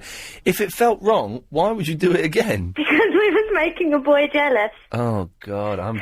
You've made another boy jealous this evening. Oh, sorry. But I will have to say that if I was going to snog any girl, it would be her. Because she was hot. She was fit. But you're not bisexual, but she was fit. Yeah. I mean, if there was any girl, it would be her. Okay. But do you still see her? Oh, I sort of have text messages to her occasionally. Oh, I bet you have. Fantastic. And was your boyfriend watching this? Actually, he was sitting right next to me, but he wasn't my boyfriend at the time. Oh, God. The thing is, he's now your boyfriend on a false image because he thinks that that's going to be de rigueur. No, this was like 10 years ago. Oh, okay. In the 90s when those things kind of happened. Yeah. Okay. Anyway, did you call in to talk about being a lesbian? No. I wanted to tell you about a last day at work to keep up your topic. Oh, yeah, we're actually doing a topic tonight. I can't listen. Every time someone mentions the word topic, I pick up these papers to rustle them to make it look like I'm doing more, basically. It's just I like topics, because it gives me an excuse to phone in then. But the thing is, what I don't think people don't realise, maybe this is where we're going wrong with this show, is that people can phone in with their own conversation starters. When you're talking to people in the pub, you don't say, I've got a topic for you. No. But you just say stuff. And people with this show, and I think a lot of people haven't realised this, is that you can phone in and just say something, and people can then phone in on the back of that and respond to that, you know. Yeah. So you can phone in any time you want. I have done before. Don't wait for me to set the agenda. You set the agenda, Bender. Okay, I will do. Okay. Tomorrow. No. I think so, really good. Do. It doesn't have to be that good, to be honest, because the ones I can't have been rubbish. Well, my last day at work where I used to work, yes, we all got made redundant, like the whole office. So it was insane. Yeah. Oh, really? We went in at 9 o'clock in the morning, and we was due to finish at lunchtime anyway. Yeah. We got in, there was champagne, all sorts of fruits and muffins. Oh, yeah, there's lots of fruits here, yeah. Yeah, started, drinking at 9 o'clock in the morning. Oh, God. Went to a restaurant, continued the drinking at the restaurant. Yeah. Went to the pub afterwards. Oh, it sounds horrible. It was messy. Yeah. Went to the pub. Is this when? This wouldn't be the same day you kissed a girl, would it? No. No. Went to the pub till about 7 o'clock. Yeah. Continuous drinking. It was messy. Surely on a day like that, if everyone gets made redundant, that's just like, let's see how much we can steal, isn't it? Yeah, well, no. Mostly because the company was paying for quite a lot of it. Oh, okay. So after that, we went to that. What's that place? Spearmint Rhino. No, it's near the aquarium where there's loads of games. Oh, Namco. Yeah. We went there. It's fantastic there. Yeah, we went there till about 11 o'clock at night. Yeah. Then we went to a club. Yeah. Till about 4 o'clock in the morning. Uh-huh. And then me and a select few come back to my house and continued till 8 o'clock in the morning. Oh, you dirty man. So it was like nearly 24 hours of drinking. God, I haven't had that for a long It was time. horrible. I had a 3-day hangover. Yeah, I bet you did.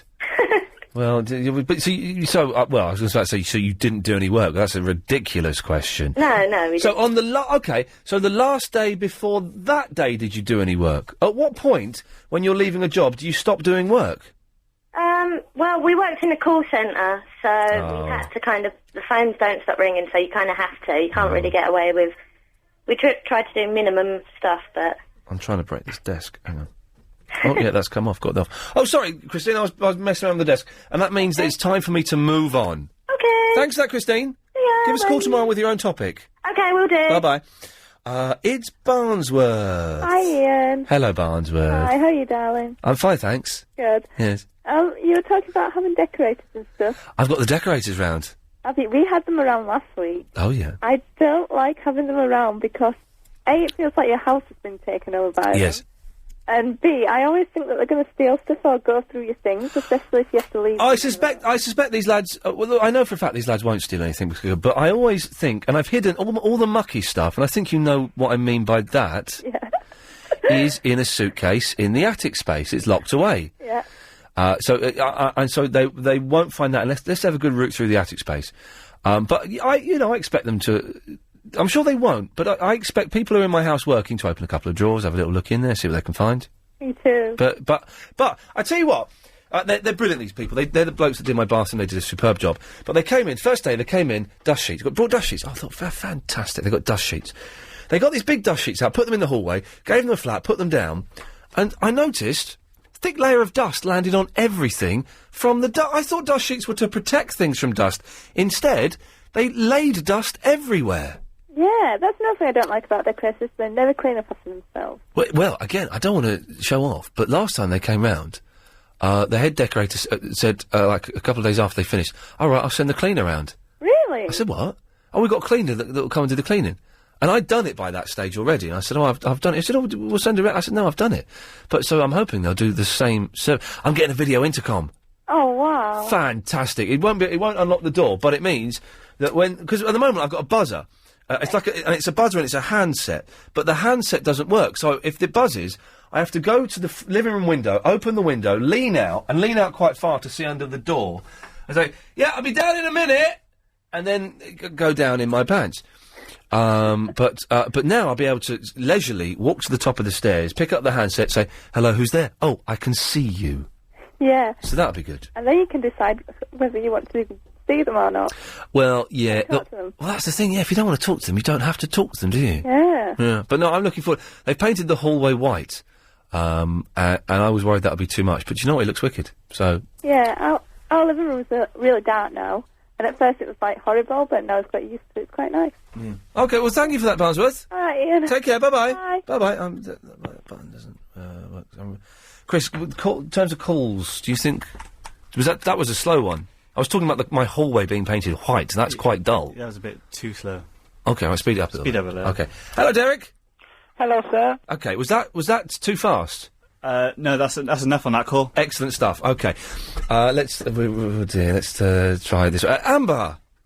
Hello. Hello, Amber. Hello, I haven't spoken, since last year. Oh, Chris, sorry, do you want me to turn that off? Oh, that'd be kind. Yeah. Have we not, Amber? No, don't you remember me? Which one were you? The one from High Wycombe. Well, yeah, that narrows it down. What did we talk about? Oh my god, I do not remember. Okay, well then how am I going to remember you? I rang you once on your 11 o'clock show because I had a dilemma about ironing my jumper. What? And not on the 11... On when I was doing the show at 11 o'clock? Yeah, Well, hang on a minute. What, on the weekends? Yes, But I haven't done the weekend show for, 15 months. I know. It's all kind of changed, isn't it? So that's... The last time you spoke to me was when I used to do Fridays, Saturdays and Sundays. No, last time I spoke to you was when I used to do 3-hour, 4 till 6:30. Well, no, it's Paul Ross that does 4 till 6:30. I used to do 3 till 6:30. That's a whole, the one. whole Yeah, extra that's when I hour. last spoke to you, yeah. Okay, that was good, that show, wasn't it? It was, Yeah, yeah. better than this. How come you moved, a bit later? Well, because things happen, and they gave that gig to Paul Ross, and he does an excellent job at doing it, and we do this, I guess. That's nice. Anyway, I reckon Terry Wogan's on his way out, and Radio 2 are going to offer me the Radio 2 breakfast show. That's what I'm thinking at the moment. That's where sometimes you just get an inkling that something's going to happen. I think that's going to happen soon. So what, you want to move or something? To the Radio 2 breakfast show, yeah. But, so what, it'll be like another job?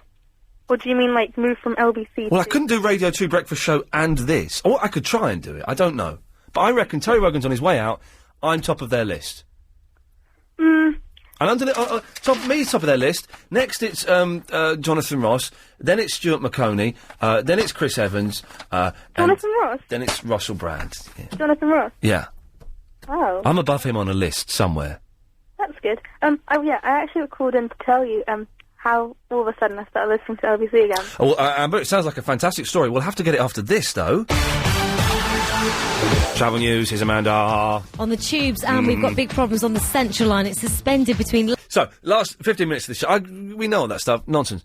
Last 15 minutes of the show. Clive Ball's on at 10. And Bob isn't in. Bob was in earlier on. He's gone home. Apparently he's sick. I've got to say, Clive, I can see Clive through there. He looks... it looks like he's coping with Bob's departure quite well. He's just watching the football. He's just sat there watching the football. Is he having to do extra prep because Bob's not there? That's it, yes, he's been forced to do extra prep and watch the second half of the game. Chris may be producing the show, or he may not. I don't know. It'd be well worth a listen to, because it could surely all go pear-shaped, couldn't it? Yeah, well, I'm hoping to go home in a minute. Well, we'll see. So, yeah, Clive Ball on at 10. It's got to be worth a listen tonight, isn't it? If you normally switch off at 10, I can't believe you do. He's the best thing on the station. But who knows what's going to happen this evening? That's awful. It makes it sound like he's crazy. That was a terrible. Yeah. What are you doing? I'm trying to dial someone else because you've got one caller left. Who's she? I don't know. Well, what's she doing sitting in there? I think she's a cleaner. Do some cleaning. Are you going to do some cleaning, madam? Oh. You have dialed incorrect. Oh, look, this is just awful. Right. Dan. Good evening. Yeah, good evening. Yeah, I was going to talk about the fact that I'm having to sleep in a transit tonight because my girlfriend's kicked me out, but I was disgusted that woman thinks her decorator's going to steal things. Because I do that. You steal things? Oh, no. And you're a thief and you hate to be associated with decorators, is that what you're saying? No, I'm a painter and decorator. Oh, okay. Well, I'm sure that some of them do, though. You've got people coming into your house, and if you don't know them... Well, yeah, but, you should be able to sort of tell whether they're, How? sort of, well, common sense, isn't it? No, I don't think it is. I think it goes beyond common sense. Well, if they're friendly and that, and... But crooks are friendly. Have you never watched Crime Watch? There was a guy on Crime Watch recently who was... Oh, no, he belched then. But I can't. Who was tricking his way into old people's houses, and they all said, he seemed very friendly and very nice, but then he was stealing their money. Oh, it's just wrong. Well, of course it's wrong. I'm not saying it's right. But no, not all decorators are thieves. I would say only, 45% of them are? No, not that much. Something like that. Because I work with my dad, and I've worked with him since I left school, right. And we're very far away from you. I can only just get you on the radio. Oh, right. What are you doing in your van, then? Well, at the moment, talking to you and drinking a beer. Well, I hope you're not going to be driving the van. No, it's stationary. Okay. So your missus kicked you out, did she? Yeah, she did, yeah. What did you do wrong? Well, I sort of went out the night before, and she wasn't too happy about it, so... But you just going out isn't enough for her to kick you out of the house. What else did you do? It's kind of a regular thing. Who did you cop off with? I didn't. I can't say that. Why can't you say that? She might be listening. So you did? No. What? Dan, tell me what happened, for God's sakes, to warrant you not being in your home.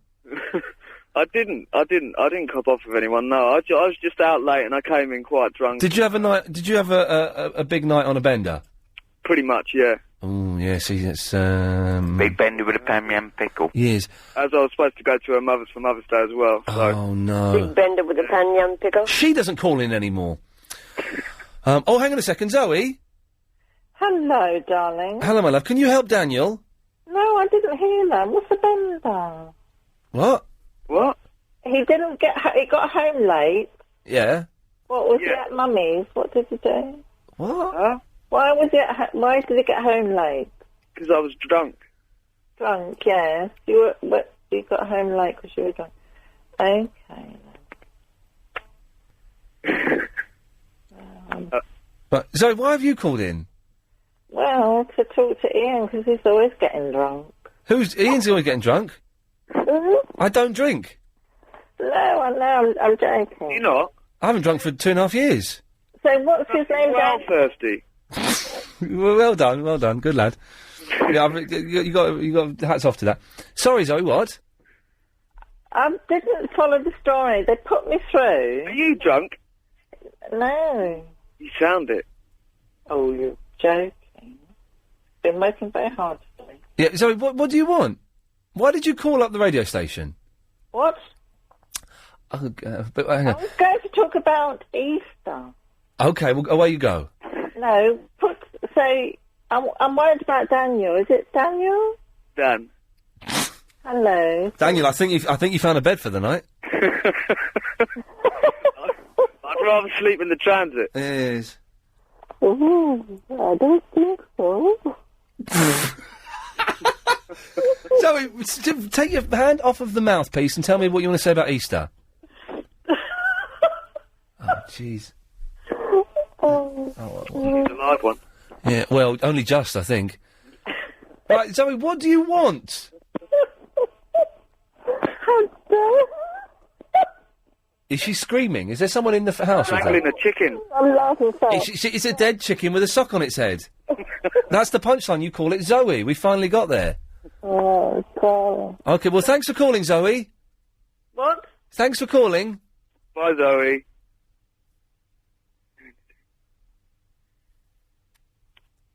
Thanks, Zoe. She's gone. That was all you had. Sometimes there are certain people you know, all you need to do to end the conversation is say, well, thanks for calling, bye. And they put the phone down. It was an instinctive reaction. I think she's probably still on the phone talking. Oh, what was that about? You see, and what that is, Dan, is it makes you think you've got problems. That woman's life is a problem. That's why I love your show, though. You get some right losers calling in. Not losers. Hang on a minute, you know. Dan. You're sleeping in a van tonight because your girlfriend's kicked you out, and you're calling a mental woman a loser. Well, you know, they're just funny people. Yes. Dan, listen, thanks for that. Cheers, mate. Sleep well. Take care. He'll be back indoors. Hasn't he got a key or something? Okay, the last few minutes of the show. Have we got any calls for the end of the show? No. Okay, right. 08709090973 could do with some help here. Are you looking for an overseas property investment? I thought I had to save you, Iain. Thank God for that, because I'm struggling. I couldn't bear what they were doing to you tonight. I tell you what it is. The football has gone into extra time. I think it looks like. I can't quite see from here, but it looks like it's gone into extra time. That's why it's You've dead. got all the rubbish turning up. Oh, just the awful callers. And do you know what? The beauty of it is, the live show's going to be great, because the football's going to be finished by 10. Probably. So he's going to have all of the callers that wanted to call this show. he's going to have like a rich pickings to go through. He's going to have the la creme de la creme. Don't count on it. I don't know what the score is, but if Spurs lost, he'll have all the Spurs It's 3-2 to Spurs. 3-2 to Spurs. 3-2 to Spurs. Yeah. Oh hell! Hell's bells. I'm an Arsenal supporter.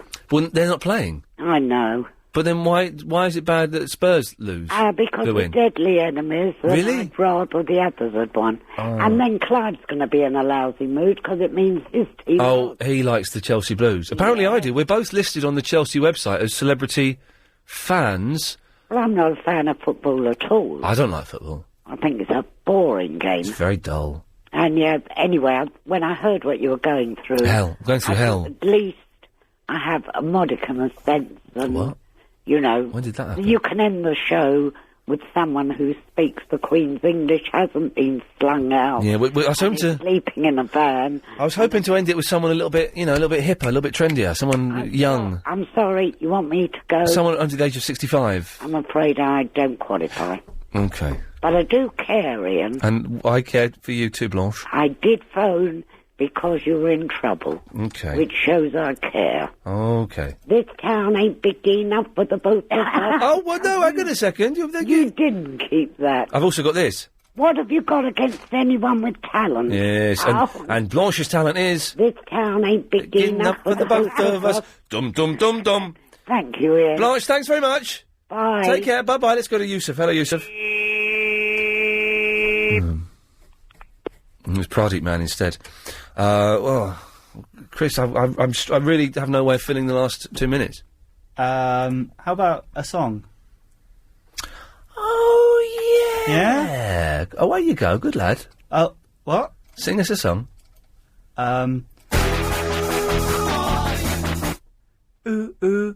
Actually, don't bother. I'll just take this call. Line 1, you're on the wireless. Hello, Ian. No, I'll tell you what, let's not. Let's try, this one. Line 3, you're on the wireless. Oh, they've gone. Line 5, you're on the wireless. Hello? Hello? Hi. It's, just to finish off this evening, you know about this, stiff they found on the plane on British Airways? The what? The body that they found, they put in the first class, coming back overnight. When was this? Oh, you don't know about it? Oh, Chris is nodding with excited glee. They found a body on British Airways? Yeah, what happened was... Oh, hang on, Chris, what are you nodding at then? No, a woman died during the flight. Yeah, so and they upgraded her. Yeah, that's it, they upgraded her, very good. What, because she was dead? Yeah, correct, but they had to put her body somewhere. See, they either can lie to the galley, right, but then they can't feed food to the passengers. Why didn't you call in 3 hours ago because this is actually quite interesting? Yeah, but see, one thing I don't understand, why did the crew put her in their own bunkers? Why did they bung her in a first class seat and upset everybody that was on board? Oh, that actually sounded vaguely interesting. Could have saved you, dear listener, from 3 hours of dross. Yeah. Don't agree with me, mate. What? Oh, for God's sakes. Right. Stick around, because Clyde's after the news. He hasn't got a producer. Who knows what's going to happen. But give him a call, 0870 9090 973. See you tomorrow. Hang on.